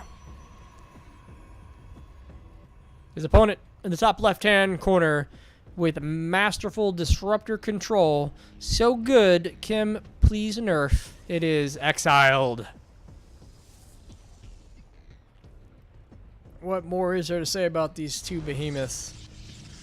Other than it came down to some really tight individual control. Exiled taking the advanced scout, gathering information. This is, not the moment where you turn around and just let your opponent build blindly into whatever he wants to build. He gets up here, you make sure he sees the pylon count, he sees the gateway. He's not dealing with a forge somewhere in the middle of his base. He's not dealing with some proxy buildings, and he's going to stay there. And he doesn't care how much damage he does to this shield, but he does care that he sees things go down, that he gets a count on the pylons. As we watch both these players time their third base, synchronized third base timings, we both know that they both have a clear understanding of the timings. That they can get this idea of where the opponent's mineral count should be, where the pylons should be, and that it's gonna be hard. It's gonna be hard to fool them. We even saw Exile try to hide some buildings and give the sense that he was being more aggressive than he was, and White Ninja's second sense sending him around the majority of the base to find it. We do have a little bit of probe on probe chase going on in the middle of the map here. We maybe not the best use of gathering of a probe's gathering potential, but with the way Protoss works, you never know. This probe, you let it go, it disappears, and we can say that it's having no effect, but maybe it's only having no effect because Exiled's following it. Because immediately after coming in, maybe immediately after he leaves, he starts putting proxy buildings down, and now you've kept him honest. And both these players, Exile now pulling the other probe back down, and we might get ourselves a little bit of a proxy building down to the south. Now that he's chased away the information gatherer, Exile goes to the far bottom right-hand corner of the map. What's it going to be? And we'll try to keep an eye on that when it decides to act. A couple stalkers here, so it looks like powering up a little bit of stalker pressure. Maybe getting that 7-gate, 7, 9, 8, 9 or 7-gate pressure we've seen before. Getting that forward pylon and quick access to warps. On this side of the map, we do have a Stargate going down. A Stargate having not been seen yet. Everybody's kind of powering up in the dark here. Exiled also opting to expand a little behind. You watch as he charged and followed the probe to the other side of the map. His opponent was able to put down the Nexus. Now, is that the difference between one probe scouting and one probe chasing? Is that mineral difference we see? It's hard to tell. We do have a probe hanging out up here. Maybe these little bitty advantages are why we're seeing the differences we're seeing right now. Small economic changes. Because we did learn that a 17th probe here isn't bad. All the way up to 24, there is advantage to be had with all that extra income. But naturally, we were we're just kind of turned away from this probe creation tactic. What we learned from Alpha StarCraft really there was stuff to be earned. That's in the background. I had not seen that. It's like Cthulhu, there's the name for it. I don't remember it. But this first Phoenix is out, and it's going to run to a couple stalkers. In this game of Phoenix versus Phoenix, how heavily do we commit to this when we see stalkers? We do have a gateway coming down over here in the bottom right, so looks like maybe Exile puts down just enough Phoenix to stay relevant, and then comes across the map with stalkers, and he is moving them now across the middle of the map here. Exile hoping to get some damage done, hoping to follow it up with some warp ends. Stalker's looking to join the fight, but he's still got to worry about this Phoenix at home, and for every unit he pops into stalkers on this side of the map, maybe that's more Phoenixes on the other. And there still is a stalker count over here, a Phoenix stalker count, going for 2 Stargate. Looks like White Ninja wants to play the Stargate game, and I think we're going to see now the difference between 2 Stargate, 1 Stargate. When you don't keep up with the Joneses on the Stargate count. Now we are going to have a lot of Stalkers. Exiled throwing a lot of Stalkers down here that White Ninja is going to have to contend with. Getting the lift up on those Phoenixes. Phoenixes getting lift up with those Phoenixes. Stalkers focusing down on some of the Phoenixes. Stalkers getting into the fight on both sides. The army is being shaved down. Stalker count getting much lower, much quicker for Exiled. A little bit of that Phoenix superiority makes that work. But still sitting down here at the bottom, still has six Stalkers alive, more in warp. More Phoenixes, though. No more Phoenixes. Oh, I was going to say no more Phoenixes being produced, but there's one hit production tab along with the Zealot. And it looks like Exiled wants to keep this pressure up. And if White Ninja holds, he'll be in kind of a fantastic position here. He's got a 5-worker advantage, and the whole time this fight is going on, he's actually still producing probes. He's producing Phoenixes that are responding at a closer distance. The Stalkers, slight defender advantage that's being mitigated by the close gate, but it's hard to tell. Like there's just so much in the air. White Ninja, yeah, it looks like White Ninja cleans this up pretty easily. 4 Phoenixes still in the air, protect this. That's about as many Phoenixes as Exiled can warp in. It doesn't look like he's done. This has been held a couple times, and every moment he commits to this too hard is a moment that goes by and he loses some economic advantage. These Phoenixes actually tackling the Stalkers on their own out here. White Ninja opting not to follow and support with Stalkers on the ground, just to kind of give a testament to the power of the Phoenix. All right, at this point, White Ninja getting a little, I wouldn't say out of control with the Phoenix count, but he's popping one to 2 at a time out here. There we go. There's that second one. He's upping his gateway count. He's staying a little ahead on the worker count. He's dominating the battlefield. And this push from Exile, he's got to come home. He's got to, start his macro tech cycle up again, make some critical decisions about which direction he wants to go. He's opting for the Twilight Council, but he only has 3 gates total to deal with what is 2 Stargate, 3 gate pressure. If pressure, when we have Phoenixes, it's going to be a hard thing to stop. If you're not on top of it, these Phoenixes, the Stalkers pull them away. Or force him away, but it looks like they're just going to ignore him, diving right on those probes, getting 6, 7 probe kills, and getting out of there with most of those Phoenixes intact. They'll leave, they'll get their shields back, and they'll come back again to continue that pressure. And that constant probe damage is that slight edge that White Ninja is going to have most of this game. If he stays on top of this and there's not enough Phoenix answering it on the other side, this becomes a very hard thing to contend with, especially as he gets more and more out of control. Taking a look over here, getting a good sense of where it's morphing to on White Ninja's side. He's dropping a robotics facility.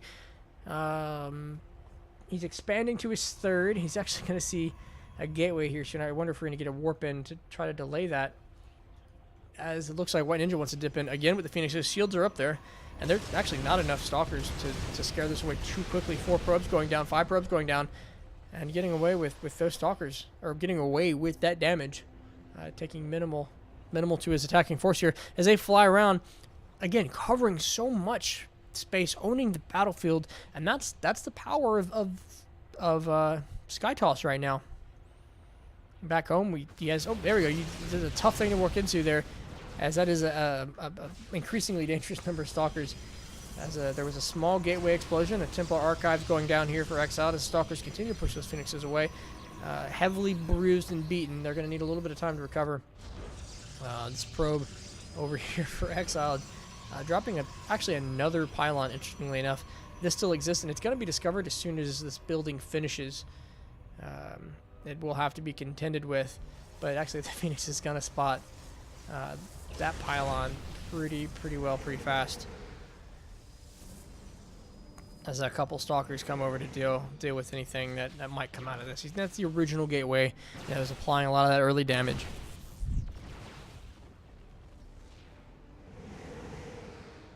We do have a little bit of a move out here.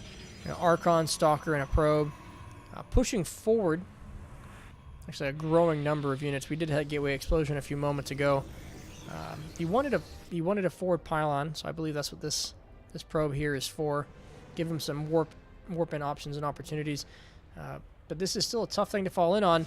Phoenix taking a turn away from the Archon. He doesn't want to have that fight right at this time. Gets a an Archon of his own, starts to put down some shield batters.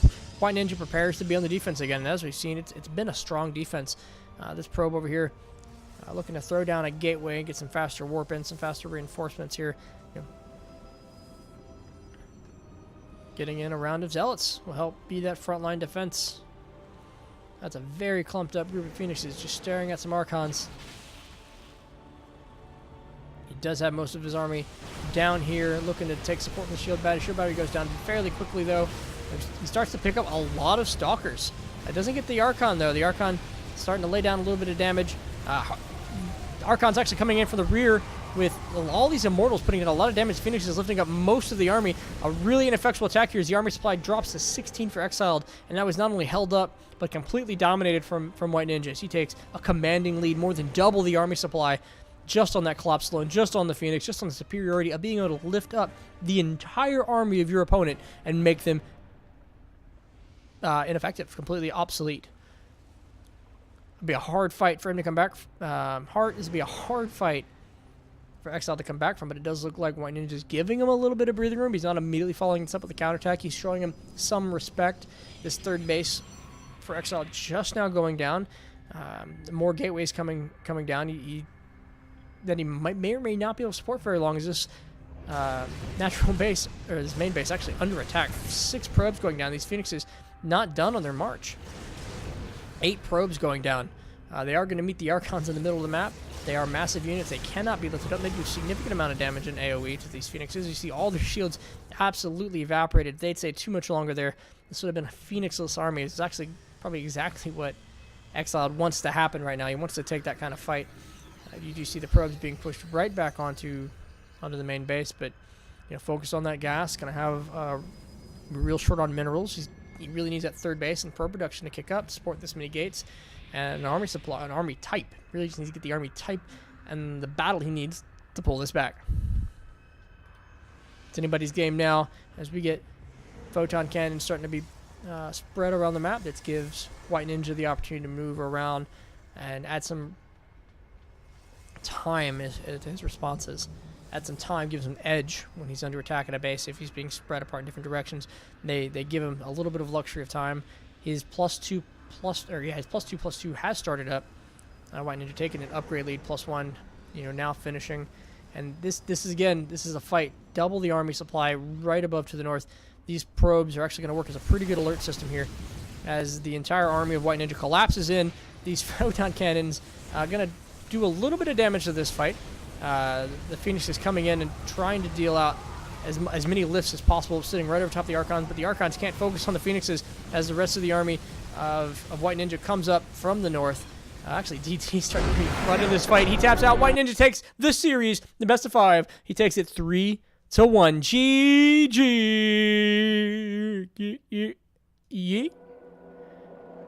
Ladies and gentlemen, that was a heck of a series. As we get into, we've done 3 of the 4 of our matches today. Words are tough, but White Ninja takes it 3-1, knocks Exiled out of the round of 8, and moves on to the round of 4. So far, to sum it up, Bunny Willis 2-0 Jim Tony, Pure 3-0 Pisosa, and we just watched White Ninja 3-1 Exiled as we're getting into the final stretch of the Week 4 weekly roundup of the All-Invitational Season 15. With that being said, I'm going to take a short break, 2-3 minutes, and we'll be right back.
welcome back. I'm Uncommon.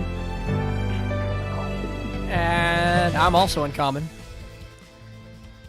And you're All-In's finest, and you're here to watch the All-Invitational Season 15, Round of 8. We have one more stage to go. This one, the man himself, Drumhead, versus the other man himself, Mannix. Now, having met Drumhead personally, I have a little bit of a bias. I'm rooting for him. I had to catch myself right there when I said the man himself. Let's be fair and impartial. Mannix can do it. This is going to be another PvP, so we're going to watch two different playstyle matchups kind of go head-to-head with each other. Before we spend too much time hyping it up, let's get into series number 4, Drumhead versus Mannix. First kicks us off on Kairos Junction. These two, a lot of Protoss actually in this game. A lot of Protoss. All right, this is best of 5. In the bottom right-hand corner, in the orange, it is Drumhead.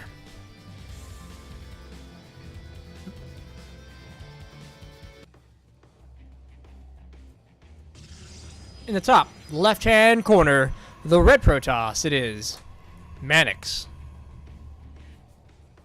So I like these styles. I mean, I'm going to say styles, but we see, some players building their pylons close to home. Some building them, at the wall. Some being sneaky, building it over here. A lot of options. I say a lot of options, but, gateway, cybernetics core, or gateway scout. See a lot of similar styles in play, a lot of similar openings, because really just not a lot of deviation right at the beginning here with Protoss. Get that wall going, get those basic tech units going, get your expansion out. But both these players starting off with a little bit of respect, throwing down that gateway, not opting for the anything on the other side of the map. We just see a forge first opening.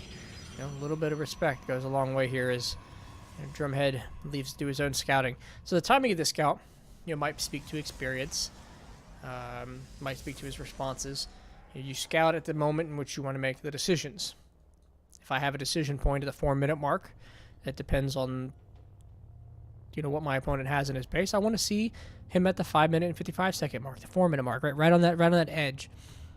Going over there and making sure his buildings are in his base might not be one of my decision points because, if he's cannon rushing me, maybe the decisions are the same. If he's, robotics facility, proxy robos, maybe the decision points are the same. But at this moment, Drumhead says 2 minutes. I want to know what's going on. This is when I have a decision point. So not even just a blind scouting. We still have interesting pylon placements here. Opting to pull back most of his buildings, leaves the ramp open. And kind of that threat of something marching right up there. But Mannix looking to expand. First couple Stalkers coming out for Drumhead. Opening with the warp gate research is going. He's opted to spread his pylons out a little bit. Keep information gathering, keep most visibility on his base, and immediately sends those first 2 Stalkers across the map. Now, Stalkers are a little bit slower here, but they're going to be out. It looks like they're going to sit at the front. Now, this might just be another information gathering point. For Drumhead, he gets here, he pokes, he sees what's there, he runs, he doesn't run. If he gets the first hit, maybe he stays and he has a Stalker battle. He does not get the complete first hit. And he's going to have to pull back. Mannix securing his front door with a shield battery and a couple more Stalkers. We see that first tech building not hidden, actually. This is the wall. Twilight Council right at the front. Gives him access to blink. Now, I don't mind this decision. We are seeing a pylon now. Being put forward. Does look like Drumhead wants to be aggressive. Does look like he just wants to explode with a series of gateways and push Stalkers. His own Twilight Council going down here. So maybe not early aggression, just a sustained aggression coming from him here. Forward warping, if you will. But he is going to have to contend with double shield batteries. And double shield batteries requires a lot of focus fire and a lot more damage output than normally would happen. These 4 stalkers, even outnumbering their opponent up here, it's a difficult thing to contend with. There's 5, 6 stalkers here. We'll see if this evens out the battlefield. As Drumhead begins to push in, he takes a couple shots. The shield's immediately replenishing that stalker. Damage, stalker's coming up from the bottom. He does have the warp in potential that his opponent doesn't have. Drumhead continuing to cycle around this. A little bit of micro gets him several stalkers. The shield batteries running. Well, one of them ran out of energy. But the other one just not enough to deal with the sustained damage here. It's doing the best it can. But it is now 5 stalkers to 1 pylon. There's a GG. Mannix taps out. And we're going to go into game number 2. Okay, so Drumhead showing an absolute dominance of the early game there, collapsing in on his opponent quickly with, the slightly better time and slightly better numbers, slightly better stalker count due to those, early game efficiencies. We'll see if he can keep that kind of pressure up, keep that sustainment up, moving forward. Hello, Chim. Welcome to the show. We are casting the All-Invitational Season 15, Round of 8, Mannix versus Drumhead. I'm glad to have you hanging out. It had been a while. All right, ladies and gentlemen. Getting into game number 2 in the top left-hand corner. The orange Protoss. It is Drumhead. His opponent in the bottom right-hand corner, the red Protoss. It is Mannix. All right, so we saw a dominance of the early game. We saw a focus on the things that got out more stalkers.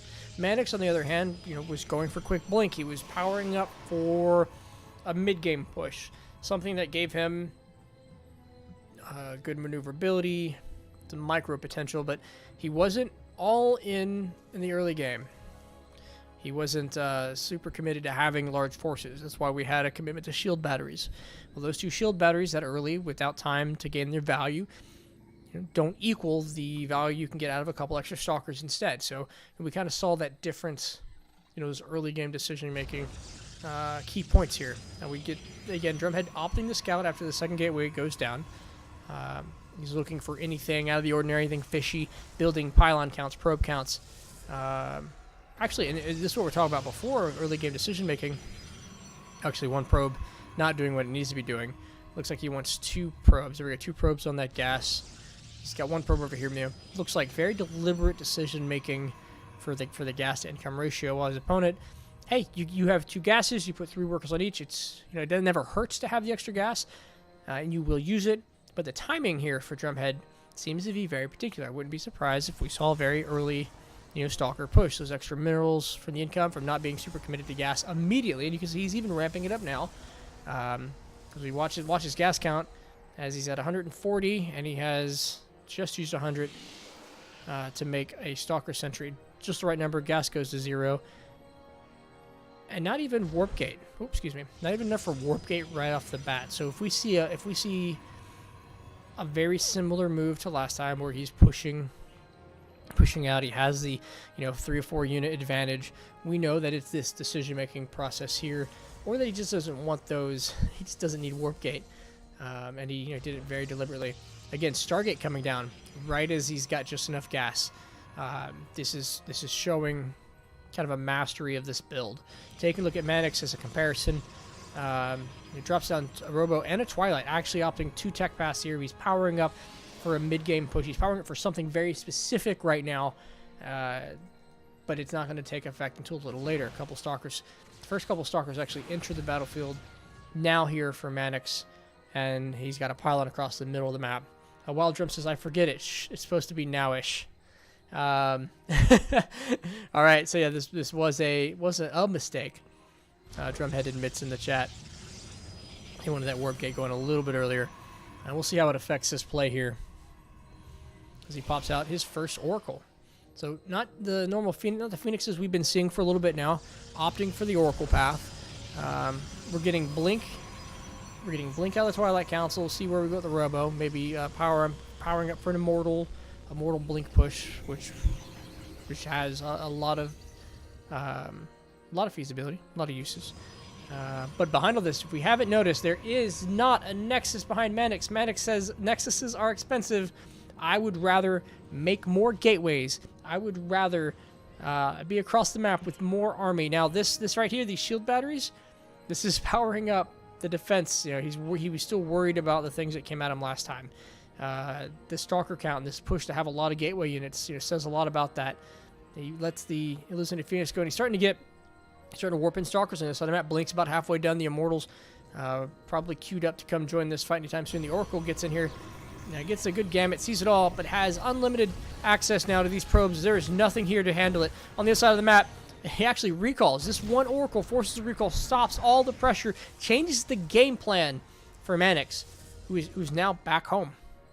He's back home to deal with Oracles. Fantastic move there by Drum, as all the momentum that Mannix was hoping to build up just comes to a screeching halt, and this is when he wants that Nexus. He's back home. He does not want to be here. He wants to be on the other side of the map, applying the pressure that he's created, a wonderful amount of pressure here, as he takes that and he starts moving across the map again. Still no expansion on the way. He is absolutely committed to this push, but a few seconds there, seeing that recall, seeing what his opponent's got, Drumhead pulls out that shield battery, and he starts pulling out his own robotics facility, and it looks like he's going across the map to try to do more harassment. Double Oracle now, doesn't pull back Mannix a second time. This walk across is very long. This is a scary push coming at him right now. He needs that shield battery to be finished, but the Sentry blocking off a couple of Stalkers that go a long way towards halting that fight. But Blink's a thing, right? He blinks forward past him, and this Immortal, very scary. This army has to be pulled. The probes have to be pulled. He's coming over here to do the damage. The Oracle's working their way back from the other side. It happened in opposite. It happened the opposite this time. This time the Oracles were pulled back. Their beam activates, and looks like they're going to focus down the Stalkers. This is going to be a Stalker versus Oracle fight. This isn't a fight the Oracles necessarily win. This is the remainder army that Drumhead has here. This threat right at his doorstep. Mannix doing amazing amounts of damage here. There's 4 Stalkers left, completely wiped out the defending army of Drumhead, and gives them free access to this Nexus. The warp gate just now finishing these gateways, warping in, changing to warp now automatically. Oh, missed him. The Oracles actually sneak by. It looks like they're trying to get damage done on the other side of the map. This is a lost Nexus. An Immortal here, very important. He needs one at the high ground to stop any further push here. He's not going to save this Nexus. In the great scheme of things, his opponent doesn't have one. His opponent doesn't have a Nexus. This is everything. He's just got to hold it. And from the high ground position, he gets a block off with the Sentry. That buys him time. That buys him a significant amount of time, as Drumhead is working on a Void Ray. There's a Void Ray coming out of the Stargate. And back home, these Oracles actually coming in again, trying to get some damage done. Let me click on that Oracle. There we go. 8 kills with that Oracle. That Oracle has made its money's worth. Pulled an additional warp into Stalkers back home. Keeps that economy limited. Mannix on 24 workers, just now expanding down here in his natural. And this push, looking less and less scary every moment that goes on.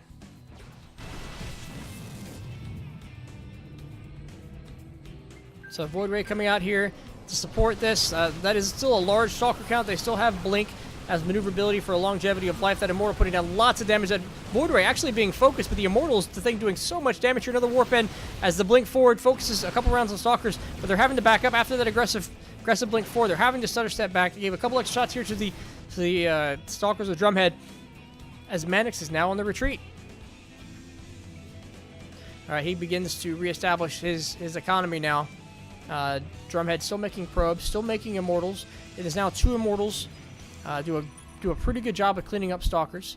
Mannix getting the Observer in a very good position here, keeping the information, the knowledge base on that high ground. Gives him excellent approach avenues.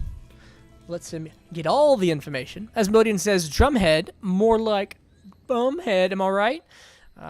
We have 3 Immortals on the field now for Drumhead. Taking a look back, we've had this robotics facility going for some time, but there hasn't been a lot of Immortal production out of Mannix.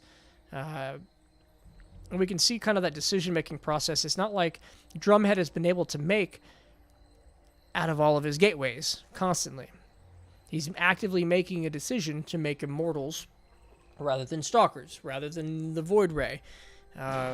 Whereas this push, I imagine this push for Mannix felt, kind of an immediacy. This being said, Mannix is in a great position. He can macro up behind this. He's had an opportunity to build workers longer. His army supplies are about the same. There's not a rush to close this out unless Mannix thinks that he just can't out-macro his opponent. He feels that immediacy to get across the map and get some damage done. So, where does he go with this? And it looks like that Oracle actually pulls back and shaves back a couple other Stalkers. Again, this Oracle getting one kill in that push across the side of the map. I believe this pylon has been seen. It does look like another warping of a warping of Zealots is going to be the answer here, as he wants to lead up the front door with that. It is going to be a gateway wall. So rather than shield batteries, now Drumhead has opted for a wall. He's opting. Ooh, I love the decision here. Putting up a stasis ward. The attack comes. First set of units gets trapped behind here. The wall keeps him from coming in. This observer actually got the observer of Mannix, moved it out of the way. There is no vision on this. If he gets attacked with this Oracle, we're kind of seeing the absolute outplay here. Now Drumhead opting for the Adept's Glaives. This glaive speed. This is Oracle maneuvers around. Actually counting. I can see him. You see him now. Let's keep an eye on the warp ins. He is going to lose that Oracle though, which does limit his capacity to refresh this stasis ward. I mean, it would be a great hit if the stasis ward does its job. But Mannix, powering up, getting the units he wants in the middle of the map, getting comfortable with what's there, moving the Stalkers who were recalled back. Now, this doesn't leave a lot at home in the defense, and he does have the power to recall. That gives him some confidence to move kind of around the map and stay forward. I like this. I like that the army's out here, but it's not putting its value down. It's not spending its value. There could have been a future investment in economy, which would have given him a bigger army about this time. Or he could be using this army to put on the pressure, do the damage he wants to do. It does look like he's getting comfortable for a push. We're getting to the point where the army is getting too large to effectively utilize all his power on the ramp. So let's see how he decides to engage this. He does have blink. He gets in here, he blinks to the other side. As long as he didn't get stuck by too much of a stasis ward here, it could be a great catch. We have an Archon on the map now. As at best here, Drumhead actually been kind of contained. He's not been out too much. He's not been able to expand. He's just kind of powering up for an attack that hasn't come yet, and it is sitting here, so it's a threat. He can't ignore it, but he's not expanding, making a third. His tech tree choices are based on the information that there's an army at his front door. But we're at a bit of an action. Neither player confident enough to move into the other player's army and take a good engagement. None of the strategies that any of them have had so far have done too much. Now, I do like these oracles. I like the oracles constantly maneuvering out on the map. These are fresh oracles. They should be able to come down and actually get a significant amount of damage. Double oracles, even with these shield batteries. It's going to be a very tough thing for Mannix to deal with. As they move around the other side of the map, we keep an eye on these two armies staring each other down on the other sides of the high ground. Mannix is kind of a clump, I imagine. Not expecting anything to pop up on his side. We have a Disruptor now. Disruptor goes a long way towards breaking that ramp, but the Oracle's now doing massive amounts of damage here. We're at, let's see if I can keep the tally for you, 11 probes destroyed just from this one push. This is massive to the economy of Mannix, who's just been trying to keep his opponent contained, but if he keeps taking economic losses like that, he won't be able to keep up with the unit production. So when he's finally ready to collapse in on this, he's going to be severely outnumbered. Now, this Disruptor, again, goes a long way towards making this a scary Orc push. A great Disruptor shot obliterates large portions of this army. But it does look like Drumhead is ready to move out as these Oracles sit in the top right-hand corner, maybe for another dive in a few moments. The Warp Prism is out on the map. Drumhead, 123 armor supply to 99. Only a little bit of that in army, which does not say a lot for the economic capacity of Mannix right now, but we are dealing with two Disruptors on the field versus a very Disruptor-unfriendly army. There's a Disruptor shot. It's massive as the Adepts absolutely melt. Drumhead is forced into the retreat into the back. The Stasis Ward that's no longer there that I bet he wishes was there. We get, another round of Warpins. As the Immortals now, it's their turn to be disgusting as they melt the front line of Mannix. And what was probably one of the most disgusting pair of disruptor shots has been survived through. Drumhead actually, during all that, expanded and secured his third base. Both opponents now sitting on a third base that's being warped in. There is one disruptor. This is Disruptor is hoping to get something done. Actually sends the Disruptor shot the wrong way, hits his own army as he tries to pull it back to hit. He did not know that Drumhead had moved outside. The Adepts shade in. The Immortals melting away most of the army. And Drumhead further secures his position here as he's pushed away most of this Scary Force that was knocking down his door. Only 5 Stalkers. 6 Stalkers of the original force remain. The third base continues to warp in. As Mannix actually doing some repositioning, blinks forward, does not takes away his ability to blink backwards. Takes a few hits, only knocking off a little bit of shield off that third base. Taking a look at Mannix's game plan. Coming back here, we have a couple robotics facilities. We have 6 gateways. Twilight Council. He's getting Zealot legs. He's getting +2 weapons, or sorry, +3 weapons. So Mannix. Oh, excuse me, I got that backwards. Drumhead has the upgrade advantage. Drumhead is getting +3 weapons while his opponent is getting +2 in a massive advantage right now. Not only in upgrades, but in army size. A disruptor shot, a little bit of miscontrol there, is a whiff, but it did do enough to push Drumhead's army back. It could buy him some of that time. There is a warp in of Zealots back home. It does look like the tables are kind of switching. Mannix, or Drumhead, though, remembering the pylon, that forward pylon, so he does not get reinforcements called behind him. Phoenix is now starting to gather up in a little bit of number, 2 at a time coming out of Drumhead. This will give him an excellent capacity to lift up Disruptors. Lifting up Disruptors cancels the blast, keeps it from firing. I think he's trying to wait for that cooldown. Ooh, he gets it. He gets it before it explodes, but there was a little bit of miscontrol there as the army collapses in. There's Immortals in the back doing so much damage. Phoenix is coming. GG. Mannix taps out. Game number 2 goes to Drumhead. He says, "Damn, I thought I had you." All right, we are 2 games into a best-of-5 series. I'm going to hit the score screen. We're going to go right into game number 3. Game number 3 takes place on Year 0. So this is a map where both of these spawn points are on the top. There's short distances and rocks that can be destroyed. And overall, it's a... we'll take a look. Let's take a look at it in game. We'll start off with this caster button. We'll come right into this. In the top left-hand corner in the orange, it is Drumhead. His mirror on the other side, top right-hand side in the red, it is Mannix. All right, let's take a quick look at this map. So the main base is kind of split in half with large portions to the left and to the right. We have a ramp going into the natural and a ramp leading out of the natural. This makes this a very defensive-friendly position. Much like last game, there's a ramp into the natural. Any well-positioned defense wins in this fight. Coming down to the third is a little out of the way. So not only do you have a ramp for defense, but it's a ramp you have to go down in order to get to a third. Wide ramps and 2 directions that it can be attacked from. Other potential third up here, but it is closer to the enemy and open as soon as there are rocks very close to the opponent with those rocks. So typically we'll see players expand to the south along this portion over here. For Protoss players, and we get a lot of those fights around this area here into the natural, into the third. Kind of the timings working out, but very close, very awkwardly shaped map. Double gateway, standard opening for a Protoss versus Protoss match.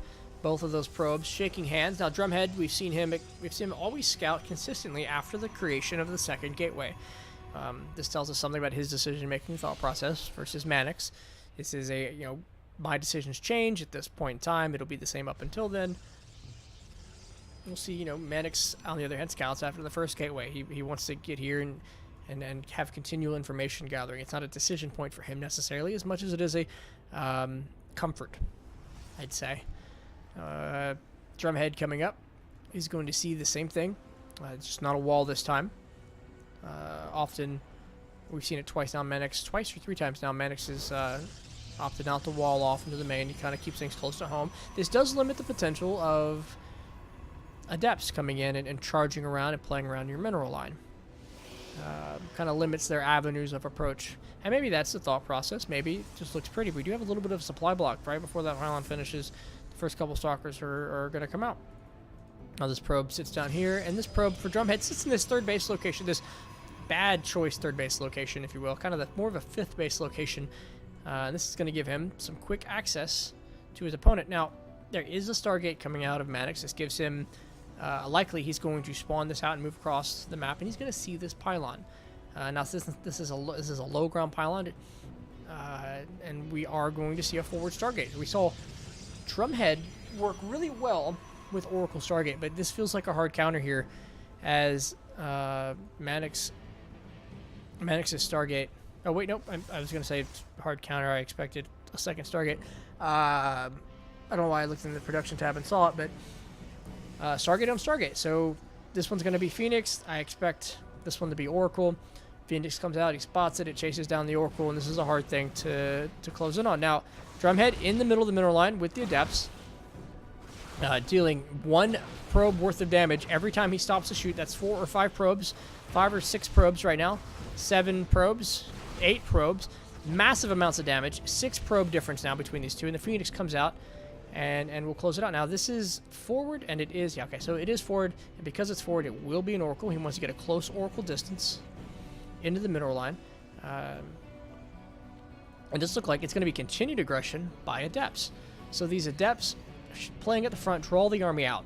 They have this fight, you know, in the natural, in the middle of the map, and the Oracle goes in and destroys all the economy. We're at 20 to 25 workers right now, 21 to 25, as probe production continues for Mannix. But probe production for Drumhead seems to have stopped, and it won't matter if he can continue to do probe damage. And it looks like exactly what he wants to do. This is about probes for him. It is not about army. It's about absolutely melting the probes. And I'm watching the probe count drop down to 12, 10, 9, 8. And there's still an Adept. There's still an Adept. 8 workers to 25 right now. Now, this is counterattack potential, right? So he only has 9 workers, but he's got the army advantage. Mannix, you know, could be across the other side of the map, dealing this kind of damage over here. Drumhead actually powering up for the counterattack. But Mannix actually spotting this Stargate, going to give Drumhead a little more time to get his plan together, a little more time to get a response to any damage done, as Mannix, you know, focuses on taking this down. Obviously, you don't want the Stargate there. But you know, you think he might want to be on the other side of the map instead. This is a prime opportunity it's kind of slipping out of his grasp to do the damage he needs to do, as the differences in the army supply shrinks a little bit each moment. The damage of this Stargate already done here. The damage to the probes is massive. There's nobody on gas. I don't know if he's fixed gas or this is his intention. He wants to go zealots for a little bit. It's slowed down his path up the tech tree. Drumhead on 2 bases is going to begin to accelerate in probe production 2 at a time, as long as he keeps just enough army to handle a push. And there's that push coming now, coming right across this map without a lot of backup, really. It's going to take a moment, right, to get your economy going again, to feel comfortable with a push like this. And it's Stalker Sentry versus Stalker Phoenix. Now, Stalker Phoenix, this fight, if the whole army was here right now and he dives onto it, you know, the Phoenixes go a long way towards making this a Mannix victory. But the army's kind of separating right now. The shield batteries come into play. If he gets some good liftoffs here, there's the sentries. Because of those sentries, most of the army can't come in and collapse on the shield batteries, working their little hearts off to try to keep these Stalkers alive, running out of energy, continuing to pop down the force fields, and now there's just too many Stalkers and sentries on the map to make this a Mannix fight. The window is closed, and he's really got to power up and come back at this at a different angle. He's really got to find a better moment. Right now, nothing in the production here for Mannix. He's saving up for an expansion right now. Spent a lot of his money to make this double. He didn't want to just expand. He wanted to make sure he got some shield batteries up, that he was safe on his end of the map, and he really wants to secure that low ground. He's got to speed up. He's got to get that probe production going. But this whole time, Drum, constant probe production, right? 19 to 35 probes. He's on top of it. Stalkers being punished in the middle, but when you lift up all three, you have nothing left to shoot them. And those are very bruised Phoenixes. They can't dive in on anything. And this is where we kind of were last game, with Mannix sitting in the middle of the map, getting up an army he feels comfortable with.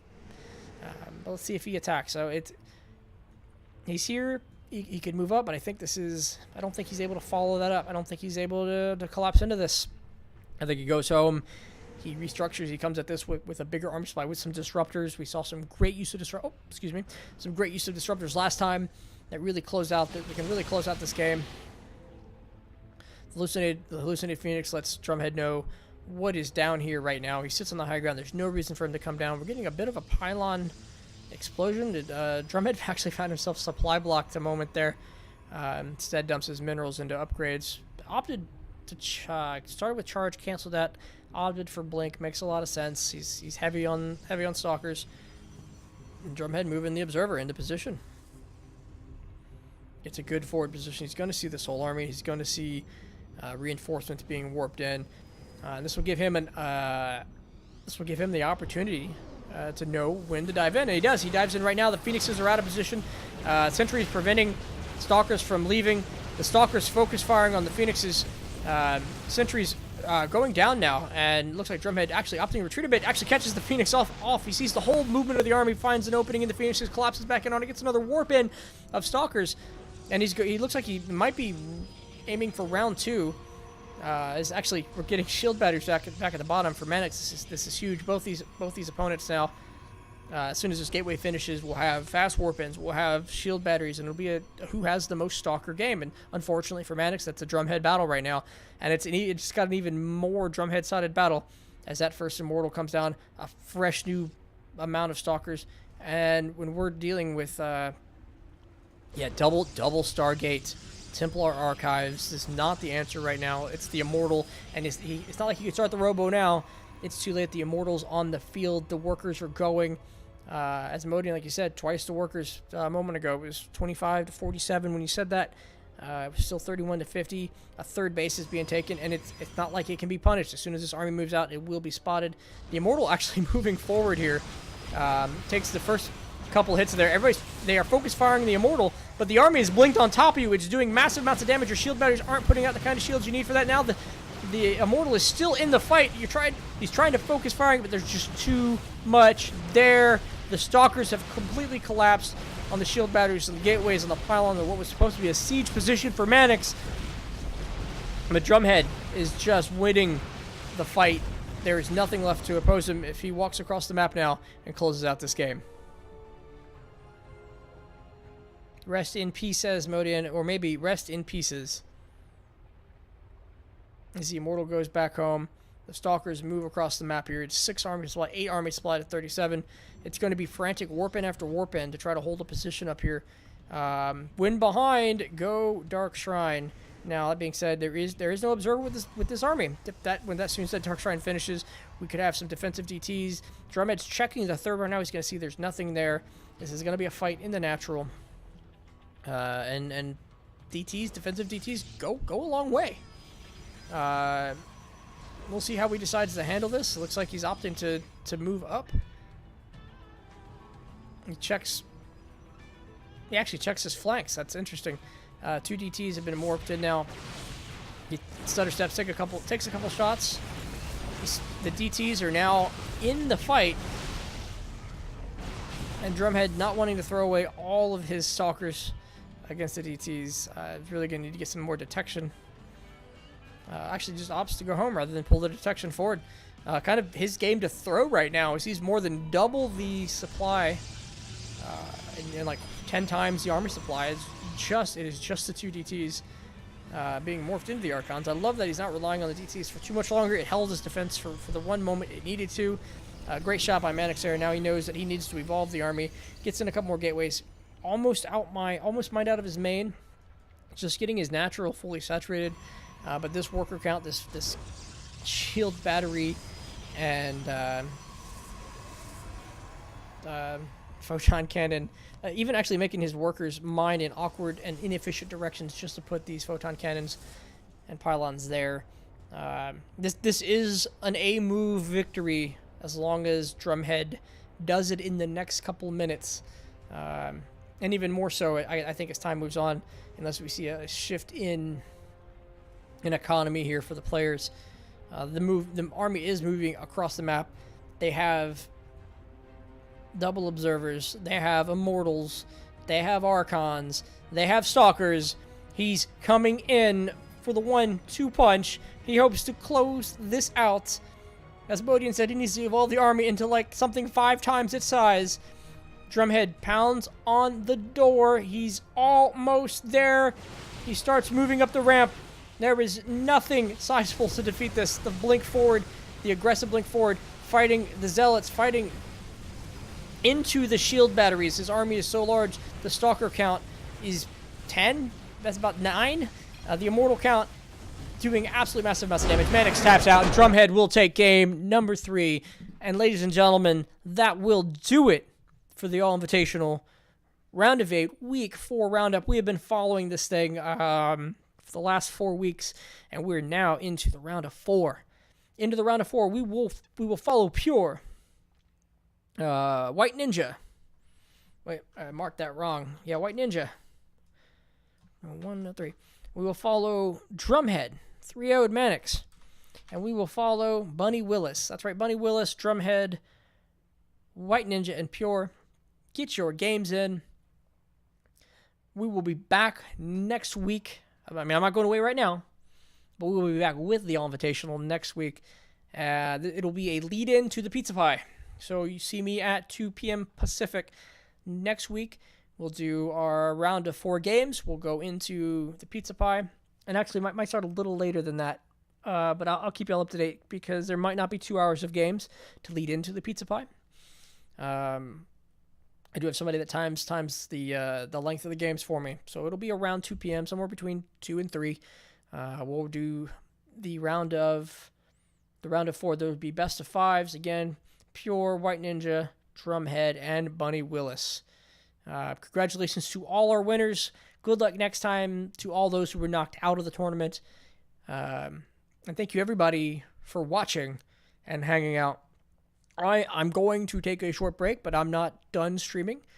A couple minutes here, then I'm going to probably play a little bit of, I don't know. We'll see. I'll play a little bit of something.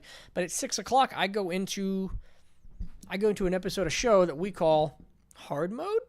Question mark at the end there, if you couldn't tell. Hard Mode, where me and Shazam Proof take on a very hard game. Is the whole premise of the show. We take on a very hard game. The first game we played was Torchlight 2 Hardcore Mode at the hardest difficulty, and we gave up. Like 7 deaths in, and we were tired of replaying the first act over and over and over. We gave up. We moved on to Prison Architect. And it turned out that game, we couldn't make it hard enough for us. We were either too good or it was too easy. So now we are climbing the ladder on a game called Minion Masters. We are just forcing our way up, because as it turns out, a lot of these underplayed RTSs, our StarCraft talent takes us a very long way, and we do surprisingly well at. So we're working our way up to Diamond or Masters with that each week, each Monday from 6 p.m. to 9 p.m. Pacific. So that starts in about 30 minutes. It's probably going to be me just hanging out, playing a couple casual games until we can lock Tom in and we can get into hard mode. Episode 8 or 9. I'm gonna have to double check so we get all that dashboarded just right. Thanks for hanging out. This was the All-Invitational Season 15 Week 4 Roundup. It was the round of 8, and we're watching again Pure, White Ninja, Drumhead, and Bunny Willis go on next week. Ladies and gentlemen, thank you for watching. There is a Matcherino. I say that. Wait a minute. Don't let me lose you yet. There is a Matcherino somewhere in the somewhere button. Where'd it go? We now have Matcherino support for the All-Invitational. Here we go. The All-Invitational is entering the final stretch, fighting it out in the bracket. Matcherino has provided us with codes to increase our prize pool for free. So that link is right here. And the code is TAI15. The code is TAI15. I haven't done it yet. I'm going to go do it right now. I'm going to add 50 cents to the prize pool. The current prize pool for the All-Invitational is $71. $71. Go and sign in to that. I'm going to sign in under Twitch. I'm going to add 50 cents to this prize pool. Come add 50 cents to this prize pool with me. If we all do it, we'll have a couple dollars.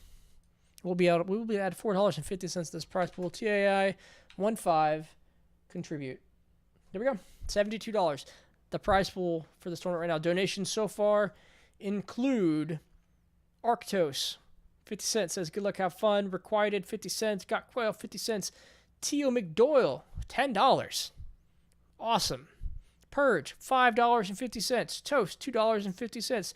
Total Havoc, 50 cents. Siegfried, 50 cents. Shazam Poof, $50.50. We throw our own money at this stuff more often than not. We're just throwing money into StarCraft because we love it and we love the amateur community. Come join us. Come support us. And with that, I'm going to close all out, and I'll be back in just a few minutes.